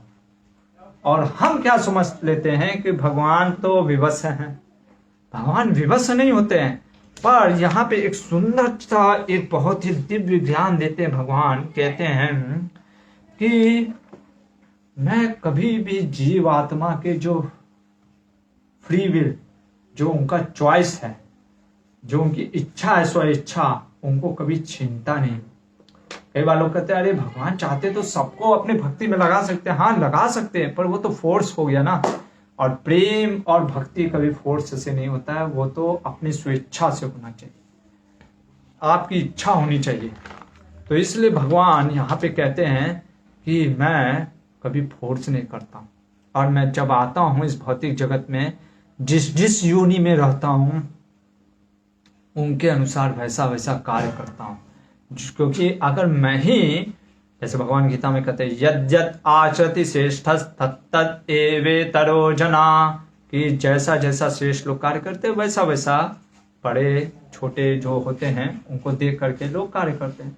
तो इसलिए मैं कभी वो कार्य नहीं करूँगा जो कि प्रकृति के नियम के विरुद्ध हो। और कई बार मैं करता हूँ, क्यों? दिखाने के लिए कि मैं प्रकृति के नियम से बंधा हुआ नहीं हूँ। ये जब बताते हैं तो उत्तंक ऋषि का मन शांत हो जाता है और वो कहते हैं कि हे जनार्दन, हे गोविंद, आप तो स्वयं भगवान हैं, आप तो साक्षात आदि नारायण हैं। मैं आपसे वही विश्व रूप के दर्शन करना चाहता हूँ जो अर्जुन ने किया था। सोचिए, वो विश्व रूप का दर्शन जो अर्जुन को भगवान ने अर्जुन को दिखलाया था, वही भगवान उत्तंक ऋषि को उनके कहने पे भगवान उनको साक्षात उत्तंक मुनि को भी वो विश्व रूप का दर्शन दिखलाते हैं। और जब उत्तंक मुनि भगवान के उस विश्व रूप का दर्शन करते हैं तो अनेक हाथ, अनेक मुख, जैसे उसने अर्जुन ने उनको देख करके उनकी एक अचंभित भावना से, एक आश्चर्यचकित होकर के उनका वंदना करने लगते हैं। उसी प्रकार से ये जो होते हैं उत्तंक मुनि कहते हैं, विश्वकर्मन् नमस्तेस्तु विश्वात्मना विश्वसंभव पदभ्याम ते पृथ्वी व्याप्ता शीरसा चावितम नभ। कि पूरे जगह पृथ्वी में तो मुझे आपका ही सिर दिख रहा है, आपका ही नाभि दिख रहा है, सभी जगह आप ही हैं, आप ही सब जगह आपके पैर हैं, सिर है, आपको मेरा नमस्कार है। संहरस्व पुनर्देव रूपमक्षम उत्तमम पुनस्त्वाम स्वेन रूपेण द्रष्टुमिच्छामि शाश्वतम। अरे आप तो सनातन पुरुष हैं, परम पुरुष हैं, आप तो अभी आदि अनादि, आप सभी कारणों के कारण हैं। कहते हैं, दया दुख मोहांताम समुद्धर्तम हिराशिषि कर्म भी बहुर्भी पापे बद्ध पाही जनार्दनम। अरे आप सभी लोगों पे दया करते हैं, सभी के पापों को हरण करने वाले होते हैं और आपको तो कोई पाप कर्म बांध ही नहीं सकता। देखिए यहाँ पे यही चीज बोल रहे हैं उत्तंक मुनि कि मैं बहुत से पाप कर्मों द्वारा बंधा हुआ हूं, आप मेरी रक्षा करिए। कि मैं कर्मों से बंधा हुआ, आप मेरी रक्षा करिए, यानी आप मुझे बंधन से मुक्त कर दीजिए। तो लोग कहते हैं कि अरे कृष्णा चले गए हैं कहाँ? नरक में। क्यों? क्योंकि उन्होंने महाभारत युद्ध कराया। प्रश्न उठता है, जैसे एक सिंपल सा लॉजिकल क्वेश्चन है, अगर कोई व्यक्ति बंधा हुआ है, ठीक है, अगर वो खुद जकड़ा हुआ है रस्सी से और कोई उससे कहे भाई मुझे खोल दो, मुझे छुड़ा दो, तो ये संभव है क्या? अरे पहले वो खुद ही बंधा हुआ है, वो आपको क्या छुड़ाएगा?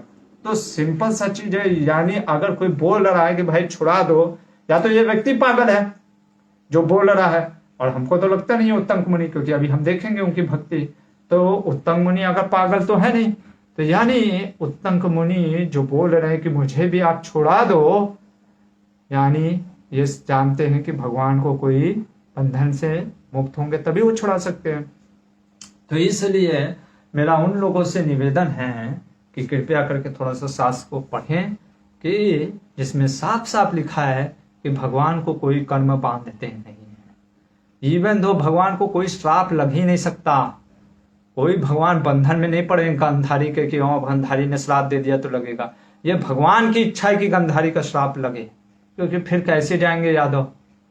अभी हम वो देखेंगे शुक्रवार को कि जब भगवान कैसे जाते हैं। उस पर भी लोग बहुत क्वेश्चन करते हैं कि अरे तीर मार दिया और तीर मारने के कारण वो देखो वहां पे पैर में लग गया, उससे भगवान चले गए। सब देखेंगे। तो यहाँ पे जब इस प्रकार से बोलते हैं तो भगवान श्री कृष्ण कहते हैं कि अब आप मुझसे वर मांगिए, क्योंकि मेरा जो ये रूप है ये अमोघ, मतलब कि बिना वर दिए मैं ये जा नहीं सकता। आपको तो ये जो आपने स्वरूप देखा है ये अमोघ है, ये आपको वर दर्शन अमोघ है, आपको जरूर वर प्राप्त करने हैं।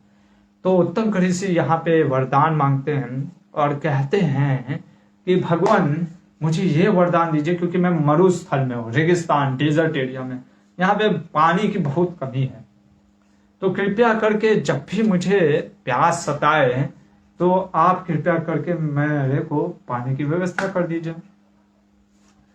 भगवान कहते हैं कि मैं आपके लिए जरूर कर दूंगा, आप घबराइए नहीं, और आप जब भी मेरा स्मरण करेंगे आपको व्यवस्था हो जाएगी।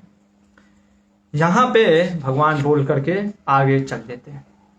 इधर क्या होता है, उत्तंग ऋषि जब ऐसे ही चलते रहते तो अचानक से उनको एक बार बहुत जोर से प्यास लगी। जब प्यास लगी तो उन्होंने गोविंद का स्मरण किया। स्मरण करने के बाद क्या हुआ, इन्होंने देखा कि एक चांडाल व्यक्ति रूप धारण किए हुए उनके तरफ आ रहा था जल लेके। चांडाल का मतलब कि बहुत ही क्षुद्र, मतलब कि जो मांस का भक्षण किए होते हैं, जिनका शरीर ही एकदम चांडाल जैसा रहता है, जो कि सिर्फ और सिर्फ मांस और ये सब खाते हैं। तो वो ये देख करके ये जो रहते हैं, जैसे सिंपल सा चीज है, कई बार अगर हम इसको आज के लैंग्वेज में समझे तो हम कई बार जैसे पानी पीने जाते हैं तो हम क्या ढूंढते हैं, बिस्लरी वाटर बॉटल, या कि हाँ जहाँ पे स्वच्छ पानी। हम ऐसा तो नहीं है कि कोई भी नल उठा करके पानी पीते हैं या जहाँ पे गंदा नाली के पानी को उठा लेंगे। तो उसी तरीके से ये ब्राह्मण देवता जब स्मरण करते हैं तो देखते हैं चंडाल आ रहा है, और वो चंडाल जो होता है वो क्या करता है, उसे पानी प्यास से पीड़ित देख करके वो मेरे पर दया करके मुझे पानी दे रहा था। उसके नीचे पैरों के समीप जल की धारा गिर रही है, मतलब कि पैर से ही धारा निकल रही है। वो कहता है कि मेरे यहाँ से पानी पी लो। एक तो वो चंडाल ऊपर से पैर के क्षुद्र से कह रहा कि मेरे पानी पियो। वो कहते मैं नहीं पीने वाला, मर जाऊंगा पर नहीं पीऊंगा। और वो स्मरण करते कि यानी कृष्णा ने मेरे को छल किया। देखो इसीलिए यहाँ पे हम देखते हैं उत्तम ऋषि का भगवान सिखाना चाहते हैं। एक्चुअली में इन पे भी प्रश्न नहीं हम करेंगे। उत्तम ऋषि के माध्यम से भगवान ये सिखाना चाह रहे हैं कि हमें भगवान के वचनों पे श्रद्धा होना चाहिए। भगवान कहते हैं ना कि जो व्यक्ति अश्रद्धानश्च, जिसको श्रद्धा नहीं होता है ना, वो ना तो इस लोक में ना तो परलोक में कभी भी उसको शांति प्राप्त नहीं हो सकती। इसलिए भगवान के वचनों पे, भगवान के भक्तों पे श्रद्धा रखना चाहिए। हाँ डाउट है, क्वेश्चन कर सकते हैं, लेकिन डाउट के बाद भी अगर आंसर दे दिया जाए और उस पर कहा जाए नहीं नहीं मैं नहीं मानता हूँ कृष्णा को, मैं इन शास्त्रों पे नहीं मानता हूँ, मेरे को श्रद्धा नहीं है, या मेरे को शंका है कि पता नहीं ये सही बात है कि नहीं, कौन जानता, किसने देखा भगवान का इतना रूप ये सब, तो फिर ना तो हम सुख से यहाँ पे रह सकते हैं ना तो वहाँ पे भगवत धाम भी प्राप्त नहीं होगा। तो इसलिए भगवान के प्रति श्रद्धा होना चाहिए वचनों पे। इनको लगा, इन्होंने मन ही मन सोचा कि मुझे शायद पुरुषोत्तम ने मुझे छल करके चांडाल से स्पर्श किया हुआ वैसा अपवित्र जल देना उचित नहीं है। ऐसा सोच करके वो भगवान का स्मरण करने लगते हैं और भगवान की निंदा करने लगते हैं कि भगवान ने मेरे को चंडाल के और वो भी पैर से जल पिलाना चाहा। भगवान वहां पे जब इस प्रकार कहते हैं तो भगवान उनके प्रकट होते हैं और कहते हैं ब्राह्मण देवता ऐसी बात नहीं थी। अरे कृष्णा के तरफ तो कोई एक पैर बढ़ाता है तो भगवान उसके 10 पैर आगे बढ़ जाते हैं उसके तरफ आने के लिए। आपने मेरे को स्मरण किया, मैं यहाँ से जैसे ही निकला था मैंने इंद्र से कहा कि जा करके कि इनको आपके लिए मैं अमृत के लिए व्यवस्था कराया। इंद्र को बोला जाके कि वो दीजिए अमृत इनको। इंद्र ने कहा अरे नहीं मनुष्य को कैसे मैं अमृत दे सकता हूँ, पर भगवान ने कहा कि मैं तो चाहता हूँ। तो इंद्र ने कहा ठीक है भगवान आपका आदेश है, पर मैं एक काम करूंगा, मैं चंडाल के रूप में मैं जाऊंगा और अगर उसने लिया तो ठीक, नहीं तो फिर मैं कभी अमृत नहीं दूंगा। भगवान ने कहा ठीक है। भगवान को लगा था शायद मेरा भक्त है, विश्वास करेगा मेरे बातों पे, ठीक है श्रद्धा। कई बार हम बोलते हैं ना भगवान ये दो रोज दो, तो कई बार हमको भगवान क्या देते हैं, वो देते कांटे का फूल देते हैं, तो हमको लगता है भगवान अरे ये क्या दे दिया, तो उसी कांटे में रोज निकलता है। तो इसलिए भगवान के श्रद्धा पे विश्वास, बातों पे विश्वास होना चाहिए। यहाँ पे हम देखते हैं तो ये उत्तम ऋषि कहते अरे बाप रे मुझे क्षमा कर दीजिए भगवान, मैं आपके इस चीज को समझ नहीं पाता। भगवान ने कहा फिर भी ठीक है, आप जब भी अब मेरे को स्मरण करेंगे तो आपको तुरंत उसी समय मेघ बरसात होगी और जल का व्यवस्था हो जाएगा। ये बोल करके वहां से भगवान अप्रकट हो जाते हैं। और हम यहाँ पे एक चीज सीखते हैं कि व्यक्ति को भगवान के वचनों पे श्रद्धा जरूर होना चाहिए। यहाँ पे वैशंपायन जो जन्मेजय हैं, वैशंपायन ऋषि से कई बार एक और चीज पूछ रहे थे प्रभु जी लोग कि प्रभु जी ये जैमिनी महाभारत क्या है। तो देखिए मैंने आपको कई बार बताया, अलग अलग प्रकार के अलग अलग महाभारत निकले हैं। मुख्यतः हम यहाँ पे जो है व्यासकृत महाभारत को ले रहे हैं। ये व्यासकृत महाभारत वो है महाभारत है जिसको जन्मेजय ने अपने ऋषि वैशंपायन से वो सर्प यज्ञ के जो बीच के अंतराल में जब वो होता था, रुकते थे, तो वो सुना था उन्होंने। और वहां पे कौन, और इसके ये अभी यहाँ पे हम लोग को कौन बता रहे हैं, ये सूत गोस्वामी जिन्होंने भागवतम भी सुना था। तो सूत गोस्वामी उस समय वहां पे भी बैठे हुए थे। वो सौनक आदि ऋषि को महाभारत की कथा सुनाने करे कि जब वैशंपायन ने जो कथा जन्मेजय को बताई थी वो मैं आपको बता रहा हूँ, वही चीज हम देख रहे हैं। और जन्मेजय को किसने कथा बताया था, वैशंपायन को किसने बताया, व्यासदेव ने बताया। अभी व्यासदेव ने अपने अलग अलग ऋषि को, सुखदेव गोस्वामी को भी बताया था ये महाभारत की कथा, ठीक है। और ये महाभारत की कथा जैमिनी को भी बताया है। तो जैमिनी जी ने एक जो ये पर्व है, खास करके ये पर्व, ये जो अब हम ले रहे हैं 2-3 पर्व, जो अश्वमेधिक पर्व, आश्रम वार्षिक पर्व जो आएगा, ये सब पर्व ये बहुत ही विस्तार से दिया है। तो वो जैमिनी महाभारत हो गया इसलिए। लेकिन हम यहाँ पे सिर्फ व्यासकृत महाभारत पे चर्चा कर रहे हैं। जो मैंने महाभारत तात्पर्य निर्णय से भी बोला, तो वो एक प्रकार का टीका है महाभास देव के महाभारत के ऊपर। तो ऐसे तो उसमें भी बहुत कुछ लिखा है, लेकिन हम उन चीजों को भी नहीं ले रहे हैं क्योंकि हमारा मुख्य उद्देश्य यहाँ पे है पहले व्यास देव के महाभारत को आपको तक पहुंचाना। कभी समय मिला, मौका मिला तो फिर जैमिनी महाभारत या और अन्य अन्य महाभारत जो हैं ऋषि मुनियों ने लिखे वो भी हम देखेंगे। और इसलिए हम आपको सिर्फ व्यास देव के जो महाभारत में जो खास करके ग्रंथ में है वो चीज। कई बार लोग पूछते हैं प्रभु जी ऐसा हुआ था नवरात्रि तो द्रौपदी जी ने भी स्टार्ट किया, द्रौपदी ने भी किया। व्यास देव के महाभारत में मैंने नहीं पाया है। वो अलग पुराण में हो सकता है, कहीं पुराणों में हो सकता है। जैसे मैंने आपको कर्ण की भी कथा नहीं बताई क्योंकि वो अलग पुराण में है, ठीक है। कई लोग कहते हैं कि कर्ण पहले राक्षस था या नहीं, तो हम देखते हैं पद्म पुराण में मेंशन है वो राक्षस था, लेकिन व्यास देव ने इस चीज का उल्लेख अपने महाभारत में नहीं किया। जैसे गांधारी का जो आंखों में पट्टी बांधना, वो किसी आज से लगभग 500 वर्ष किसी उड़ीसा के ने एक कवि ने उसकी उल्लेख किया, तो वो उनकी हो सकती है। अब उन्होंने कहाँ से लिया ये तो हमको देखना पड़ेगा। पर व्यास देव के महाभारत में ऐसा वर्णन नहीं आता है कि गांधारी ने पट्टी से खोल करके अपने दुर्योधन को जांग को वज्र के समान किया था, तो इसलिए शरीर को वज्र के समान किया था। तो ये जो व्यास देव के महाभारत में है हम उन्हीं चीजों को ले रहे हैं। व्यास देव के जो कृत महाभारत है उसी चीज को, क्योंकि व्यास देव जो इसके मुख्य जो संकलनकर्ता कंपाइलर हैं वो व्यास देव हैं। इसलिए जो व्यास देव की जो चीजें हैं हम उन्हीं को प्रस्तुत कर रहे हैं। हाँ, उनकी चीजों को समझाने के लिए हम महाभारत तात्पर्य निर्णय लेते हैं। नीलकंठ जी के वो जो टीका है उनको देखते हैं, और वादिराज तीर्थ जो कि दक्षिण भारत में, जो कि हमारे संप्रदाय में मध्व संप्रदाय में वादिराज तीर्थ हुए हैं, उनका भी देखते हैं। तो ऐसे कई आचार्यों का जो टीका लेते हैं वो हम व्यास देव के चीजों को समझने का प्रयास करते हैं, ना कि कुछ अलग कथा ऐसा बताते हैं जो कि व्यास देव के महाभारत में नहीं है। तो इसलिए जो जैमिनी महाभारत है वो अलग एक महाभारत है कि जो उनके शिष्य जैमिनी ने लिखा था, जो कि उन्होंने किसी को सुनाया था, तो वो अलग विषय है। तो यहाँ पे हम देख रहे हैं व्यासकृत महाभारत। हरे कृष्ण। तो यहाँ पे जो हमने देखा उत्तंक ऋषि का, अब यहाँ पे वैशंपायन जी से प्रश्न करते जन्मेजय कि क्या प्रश्न करते हैं कि उत्तंक मुनि ने ऐसी कौन सी तपस्या की।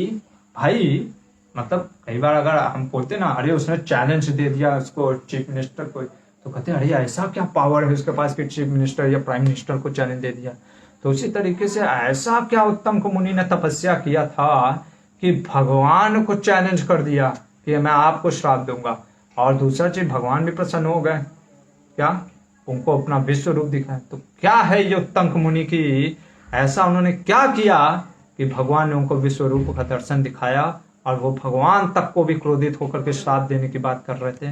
तो चलते हैं उत्तंक मुनि की कथा में, और ये है उत्तंक मुनि का कथा जो कि व्यास देव के महाभारत के अश्वमेधिक पर्व का ये अध्याय है 56। तो क्या होता है, गौतम ऋषि करके, जैसे हम जानते हैं गौतम अहिल्या, तो गौतम ऋषि के बहुत से शिष्य थे। उनमें से एक शिष्य होते हैं ये उत्तंक, जो कि भगवान गौतम उनको बहुत प्रिय, बहुत प्रेम करते थे। क्या हुआ कि अभी जैसे हमारे गुरुकुल में भी बच्चे आते हैं, पढ़ते हैं, कुछ समय के बाद वो चले जाएंगे। स्कूल में भी बच्चे पढ़ते हैं, 10-12 के बाद स्कूल में चले जाते, छोड़ देते हैं, और ये स्वाभाविक है, क्योंकि बच्चा जब निकलता है गुरुकुल से तो ये सीख करके नहीं निकलता कि मैं तो सब कुछ जान गया। जो ये सोच के निकलता है वो सब कुछ कभी नहीं जाना। मैं अपने गुरुकुल के बच्चों को यही कहता हूँ कि निकलो तो ये सोच करके कि नहीं अब सब कुछ जान गया, पर ये सोच करके अब हमें निकलना है कि मैं ये सीख गया कि मुझे अभी बहुत कुछ सीखना है। और जो ये सीख लेता है कि मुझे बहुत कुछ जीवन में सीखना है, जो ये इस सीख से बाहर निकलता है, वही वास्तव में जीवन में एक अच्छा सच्चा या भगवान का भक्त या वास्तविकता में समाज के लिए कुछ कर पाता है। तो अलग अलग से निकल जाते थे, पर ये जो था उत्तंक ऋषि से इतना प्रभावित थे, जो टीचर था वो इतना, मतलब गौतम ऋषि से इतना आसक्त थे कि उसको अभी तक के गुरुकुल में ही थे। सोचिए वो उत्तंक ऋषि, और वो उत्तंक ऋषि क्या, को एक बार गौतम ऋषि कहते हैं कुछ लकड़ी लाने के लिए, और वो बहुत ही कठिनाई से लकड़ी लेके आ रहे होते क्योंकि 100 वर्ष हो गए होते हैं। उनके मन में विचार आया कि मैं इतना बूढ़ा हो गया, थक गया, पर अभी भी गुरुदेव ने कभी मुझे जाने की आज्ञा नहीं दी। तो एक दिन जब इस तरीके से विचार जब वो लेके आ रहे होते हैं, गौतम ऋषि ने कहा आज आप कुछ ऐसा क्यों सोच रहे हो। तो उन्होंने कहा गुरुदेव, मेरे सामने जो सब आए थे, मेरे सारे जो मित्र थे गुरुकुल से पास आउट हो गए, कितनी पीढ़ी आई सब पास आउट हो गई, पर आपने मुझे पास आउट नहीं किया। मुझे भी ऐसा सीख करके मुझे गुरुकुल से आगे बढ़ने, और मुझे कभी कोई इच्छा ही नहीं हुई, क्योंकि मेरे लिए सबसे बड़ा आदेश आप ही के लिए था। गुरुदेव ने कहा देखिए, इसीलिए गुरु को भी इतना आसक्त नहीं हो जाना चाहिए कि किसी के इतना किसी पुत्र या शिष्य पे आसक्त नहीं हो जाना चाहिए कि उसकी प्रगति को ही हम रोक दें, कि वो प्रोग्रेस ही ना कर पाए। इसीलिए अटैचमेंट कई बार हमारे प्रोग्रेस को भी रोक देता है। तो गौतम ऋषि को लगा ये तो बात सही है, मैंने आपका, क्योंकि वास्तविकता सिर्फ जीवन वो गुरुकुल में तो नहीं था, आपको आगे बढ़ के कुछ और भी करना है, ठीक है। तो इसलिए गौतम ऋषि कहते हैं कि मैं तुम्हें आशीर्वाद देता हूँ, तुम जा सकते हो गुरुकुल से, तुम मतलब शिक्षाएं तुम्हारी पूर्ण होती हैं, मैं अपनी आसक्ति के कारण तुमको यहाँ पे रोक नहीं सकता।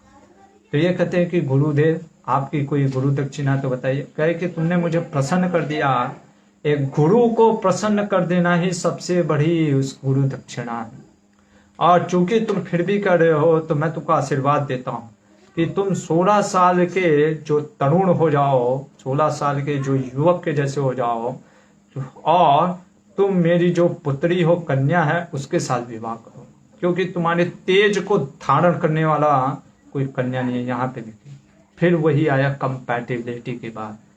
बहुत जरूरी है ये विवाह में कंपैटिबिलिटी देखना, क्योंकि वो जो मैरिज है हम बस देखते हैं, बस जो मनाया वो अर्चन चलेगा, नहीं, मैरिज में अगर कंपैटिबिलिटी नहीं देखा तो बहुत प्रॉब्लम हो जाएगा। यहाँ पे उत्तंक मुनि, वही गौतम मुनि करें, आपके तेज को कोई संभाल नहीं सकता, इसलिए आप सिर्फ मेरी कन्या से ही विवाह करिएगा।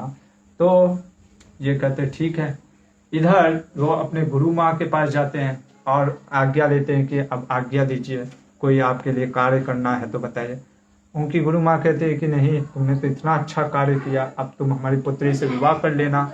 और वो कहती पर वो कहते कि नहीं, मैं आपके लिए जरूर कुछ करना चाहता। तो कहते कि ठीक है, अगर आपको कुछ करना है तो मेरे को बस एक कवच लेके आ जाओ, कुंडल, जो कि कौन है, ये दिव्य मणिमय कुंडल धारण कर रखी है। स्वदास की रानी, एक राजा है स्वदास, उनकी रानी एक दिव्य कुंडल धारण की हुई है।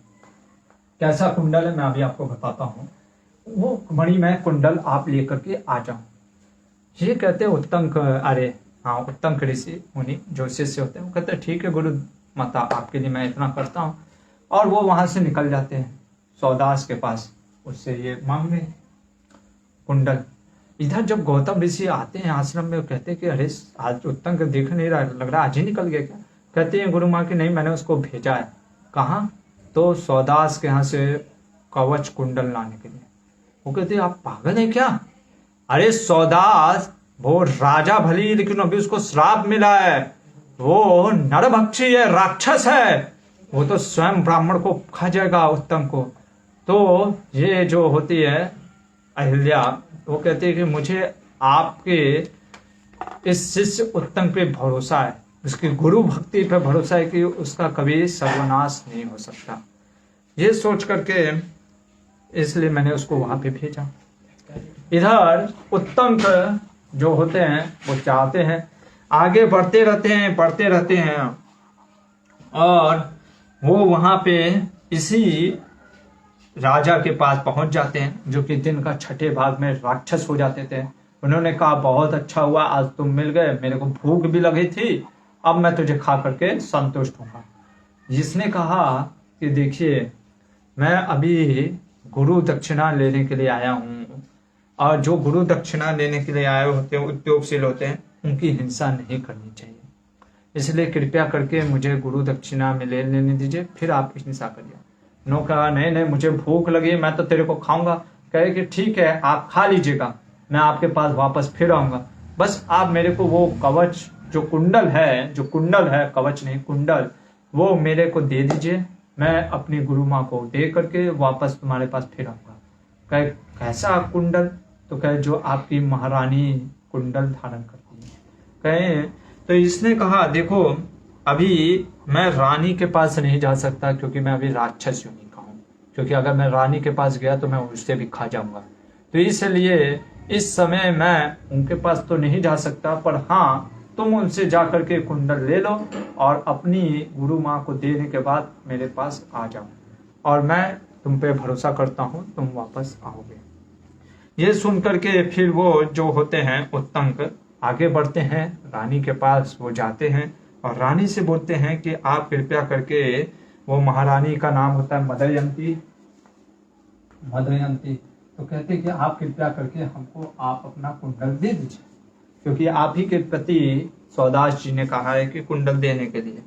तो ये कहते हैं कि मैं आपकी कैसे बात मान लूं कि आप सत्य बोल रहे हैं। भाई इस कुंडल को पाने के लिए तो देवता तक, और फिर यहाँ पे बताते हैं कि इस कुंडल का महत्व है कि पहले तो इन कुंडल को अगर हम पृथ्वी पर रख दे तो नाग लोग इसे लेने का प्रयास करते हैं, इसे कोई अपवित्र अवस्था में रख दे तो यक्ष उड़ा ले जाएंगे, अरे इसे नींद में भी मैं पहनूंगी तो देवता लोग बलात् करके मेरा ये छीन लेंगे। क्यों? इन कुंडलों को खो जाने का भय मेरे हमेशा सदा रहता है। देवता राक्षस सब इसके पीछे लगे हुए हैं, क्योंकि ये कुंडल रात दिन सोना टपकाते रहता है, रात दिन सोना टपकाते रहता है। इतना ही नहीं, रात में नक्षत्रों तारा की प्रभा भी छीन लेते हैं। मतलब कि रात दिन सोना, मतलब कि कहने मतलब इतना तेज है इसमें कि इसके आगे सूर्य चंद्रमा तारों नक्षत्रों की तेज भी फेंकी है। इसको धारण कर लेने से व्यक्ति को कभी भूख और प्यास नहीं लगता है। इसको धारण कर लेने से कभी व्यक्ति को ना कोई हिंसक जंतु ना विषधारी सर्प उसका कुछ कर सकते हैं। इसको पहन लेने से व्यक्ति ये क्या होता है, छोटे से छोटा हो जाता है, बड़े से बड़ा हो जाता है। इसलिए मैं कैसे मान लूं कि आपको मेरे पति जी ने भेजा है, सौदास जी ने। तो ये कहते ठीक है, मैं उनके पास फिर जाता हूँ। और ये वापस पुनः जाते हैं और कहते हैं कि आपकी पत्नी ने कहा है कि मैं कैसे मान लूं कि आपने मुझे भेजा है। तो वो कहते हैं मेरी पत्नी को जा करके बस इतना ही बोलना कि मैं जिस दुर्गति में पड़ा हूं यह मेरे लिए कल्याण करने वाली नहीं है तथा इसके सिवा अब दूसरी कोई भी गति नहीं है। मेरा इस विचार को जानकर तुम अपने दोनों मणिमय कुंडल इन ब्राह्मण देवता को दे दो। ये सांकेतिक रूप में उन्होंने बोला। जब उन्होंने ये चीज बोला, ये जा करके जैसे कोड वर्ड होता है ना, कोड वर्ड में बोल करके तो वो सामने वाले को कोड पता होता है।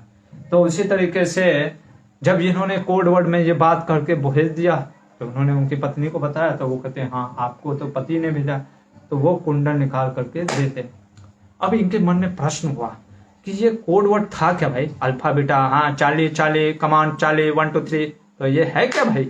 और इसलिए वो पूछते हैं सौदास से कि आप जो ये सांकेतिक रूप में बताया उसका मतलब बताइए। और यहाँ पे कहते हैं कि हे ब्राह्मण, ब्राह्मणों की पूजा हर कोई करता है, वैष्णव ब्राह्मणों की पूजा हर कोई करता है क्योंकि वो बहुत ही दिव्य है, भगवान के प्रिय हैं। लेकिन मैं भी सदा ब्राह्मणों को प्रणाम किया होता हूं, पर एक बार मैंने ब्राह्मण को रुष्ट कर दिया जिसके कारण से मुझे यह दोष लगा, मेरी दुर्गति हो गई और इससे छुटकारा पाने का कोई उपाय मुझे नहीं दिख रहा। जंग में प्राणियों में श्रेष्ठ विप्रवन है, विरोध करके ना तो इसी लोक में चैन से रह सकता। अब आपकी इच्छा के अनुसार ये अपने कुंडल मैंने आपको दे दिए। और कहते यही कारण था, मैंने रानी को बताया, अब मैंने आपको कुंडल दे दिए, अब कृपया करके आप मुझे, आपने जो कहा था कि आप मेरा भोजन बनेंगे तो कृपया बनिए। उत्तंग ने कहा कि मैं अभी अपनी गुरु माँ के पास जा करके इस चीज को दे करके वापस आता हूँ। और वो कहते हैं ठीक है आप जाइए यहाँ से, पर जरूर आप आइएगा। और ये कह करके वो वहां से निकल जाते हैं। और रास्ते में जब वो जाते रहते हैं तो एक जगह पे वो थक जाते हैं और थक करके उनको बेर का पेड़ दिखता है। अभी इन्होंने ये एक काले कपड़े में बांध करके अपने यहाँ पे लगाया हुआ होता है ताकि किसी को दिखे ना। समाउदर ये जैसे ऊपर पे पेड़ पे चढ़ते हैं और पेड़ पे चढ़ के बेर खा रहे होते हैं, अचानक से इनकी जो होती है खुल जाती है पोटली और गिर जाती है। ये देख करके ऐरावत कुंड में जन्मा हुआ एक नाग, तक्षक नाग, ये देख लेता है, ओ ये तो वही दिव्य, अब वो तो देख लिया कि ये वो दिव्य मणि है। जैसे ही दिखता है वो तुरंत नाग आता है और उसको खप से खाता है और बिल में घुस जाता है। इधर ये देखते हो गया, क्या हुआ, गया पूरा मणि। सर पकड़ लेते हैं कि अब मैं क्या करूं। वो स्टार्ट करते हैं खोदना और जब वो खोदते हैं पेड़ को, पूरा धरती को खोदने लगते हैं। 35 दिन तक, इतना दिन तक उन्होंने उसको 35 दिनों तक खोदते रहे और 35 दिनों तक भी बिना किसी घबराहट के बिल खोदने के कार्य में जुटे रहे। सोचिए हम होते तो अरे यार चलो ठीक है, कह देंगे गुरु माँ से कि लेने आए थे रास्ते में गिर गया, अब हम क्या करें, ठीक है। तो नहीं, ये होता है डिटर्मिनेशन। जैसे हम श्रील प्रभुपाद जी डिटर्मिनेशन का एक और एग्जांपल देते हैं कि जब एक गौरैया स्पैरो का अंडा समुद्र बहा लेकर के चला जाता है तो गौरैया क्या करती है, वो एक एक दाना से समुद्र कहती है कि आज मैं समुद्र को सुखा दूंगी, और वो प्रयास करती रहती। तो उसके जो गौरैया के जो कह सकते हैं कि बड़े भाई गरुड़ ने जब देखा तो उन्होंने कहा बहन क्या हुआ, तुम इतना क्यों परेशान हो। कहते मैं समुद्र को सुखा दूंगी, उसने मेरे अंडे ले लिए और वो दे नहीं रहा। तो गरुड़ कहते अरे तो आपके क्या इस तन, अब सोचो गौरैया के मुख में कितने तिनके आएंगे और कहाँ समुद्र। कहते नहीं मेरा जीवन चला जाएगा पर मैं अपने अंडे प्राप्त करूंगा। तो गरुड़ जी जब उसके डिटर्मिनेशन को देख करके कहते मैं तुम्हारी मदद करूंगा, और वो गरुड़ देव समुद्र देव से कहते हैं कि इसके अंडे को वापस करो, और अगर वापस नहीं हुआ तो वापस करो, और अगर वापस नहीं किया तो फिर मैं क्या करूंगा, मैं तो गरुड़ हूं, मैं भगवान विष्णु को धारण करता हूं। अरे मैं विष्णु को जब धारण करता हूं तो मैं तो समुद्र को सुखाने की ताकत रखता हूं, ठीक है ना। तो इसलिए भगवान विष्णु का मैं इतना बड़ा परम भक्त हूं, इसलिए आप समझ लो। तो समुद्र देव कहते हैं यार ठीक है, और वो अंडे वापस कर देते हैं। उसी तरीके से जब ये 35 दिन तक लगे रहते हैं, पूरा वो उनको पूरा लगे होते हैं, तो इंद्र इनको देख करके प्रसन्न हो जाते हैं कि भाई इतना डिटर्मिनेशन है, ठीक है। तो वो इंद्रदेव वापस आते हैं और उत्तंक से कहते हैं, क्या कहते हैं कि अरे जो आप खोद रहे हो वो तो नागलोक में चला गया है, कब तक खोदते रहोगे। कहा कि मैं मर जाऊंगा पर अपनी गुरु माँ के पास ऐसे नहीं जा सकता, या तो मैं मर जाऊंगा या तो वो फिर से जो कुंडल है उसको प्राप्त करूंगा।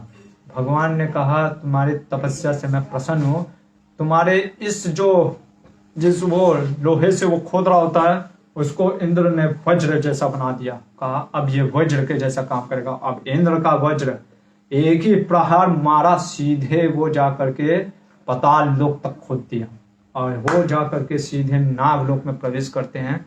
और उत्तम जब नागलोक में आते हैं तब वो वहां पे देखते भाई इतना बड़ा दरवाजा पूरा उसके अंदर है, पूरा नागलोक बसा हुआ, तो कैसे अभी वहां से कैसे मैं लेकर के आऊं, नागों के बीच से मैं कैसे लेकर के आऊंगा अपनी गुरु माँ के लिए वो मणि। तो वहां पर जो अग्निदेव होते हैं, जो कि एक घोड़े अश्व के रूप में वहां पे मौजूद होते हैं, वो अग्निदेव उत्तंक को कहते हैं तुम एक काम करो बेटा, तुम क्या करो, तुम हस्तो उत्साहत मत हो, तुम मेरे इस अपान मार्ग में फूंक मारो, ठीक है ना। अपान मार्ग में, मेरे अपान कहने का मतलब कि जो पीछे का भाग है उसमें फूंक मारो। ऐसा करने से मैं एक जबरदस्त आग उसमें फूंक मारूंगा जिससे पूरा आग निकलेगा।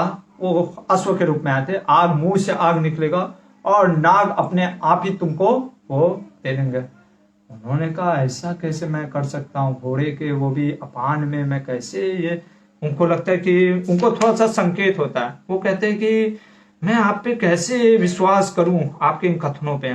तो वो घोड़े कहते हैं कि आप मेरे ऊपर विश्वास करिए, मैं आप ही के लिए भले के लिए कह रहा हूं। तब ऐसा कहने पर उत्तंक क्या करते हैं, उन पे विश्वास करके उनका अपने गुरु को आशीर्वाद, गुरु को प्रणाम करते हुए वो उसके मुंह में फूंक मारते हैं। और फिर जो अश्व के मुख से अब अग्निदेव स्वयं आग बरसाते हैं।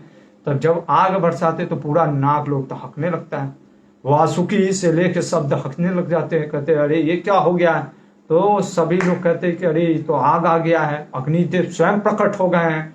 तब कहते हैं कि क्या हुआ, तो पता चलता है तक्षक ने वो मणि लेके आए हैं, वो कवच कुंडल लेके आए हैं। कहते वो कुंडल वापस करो उस उत्तंक को।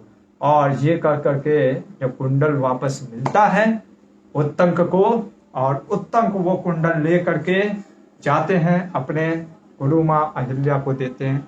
और यहाँ पे वैशंपायन जी रुकते हैं और कहते हैं कि यही कारण है जन्मेजय कि इतनी गुरु भक्ति, गुरु श्रद्धा, गुरु मुख पद्मा वाक्या चित्ते ते ना करिय क्या, आर ना करी हो मने आशा।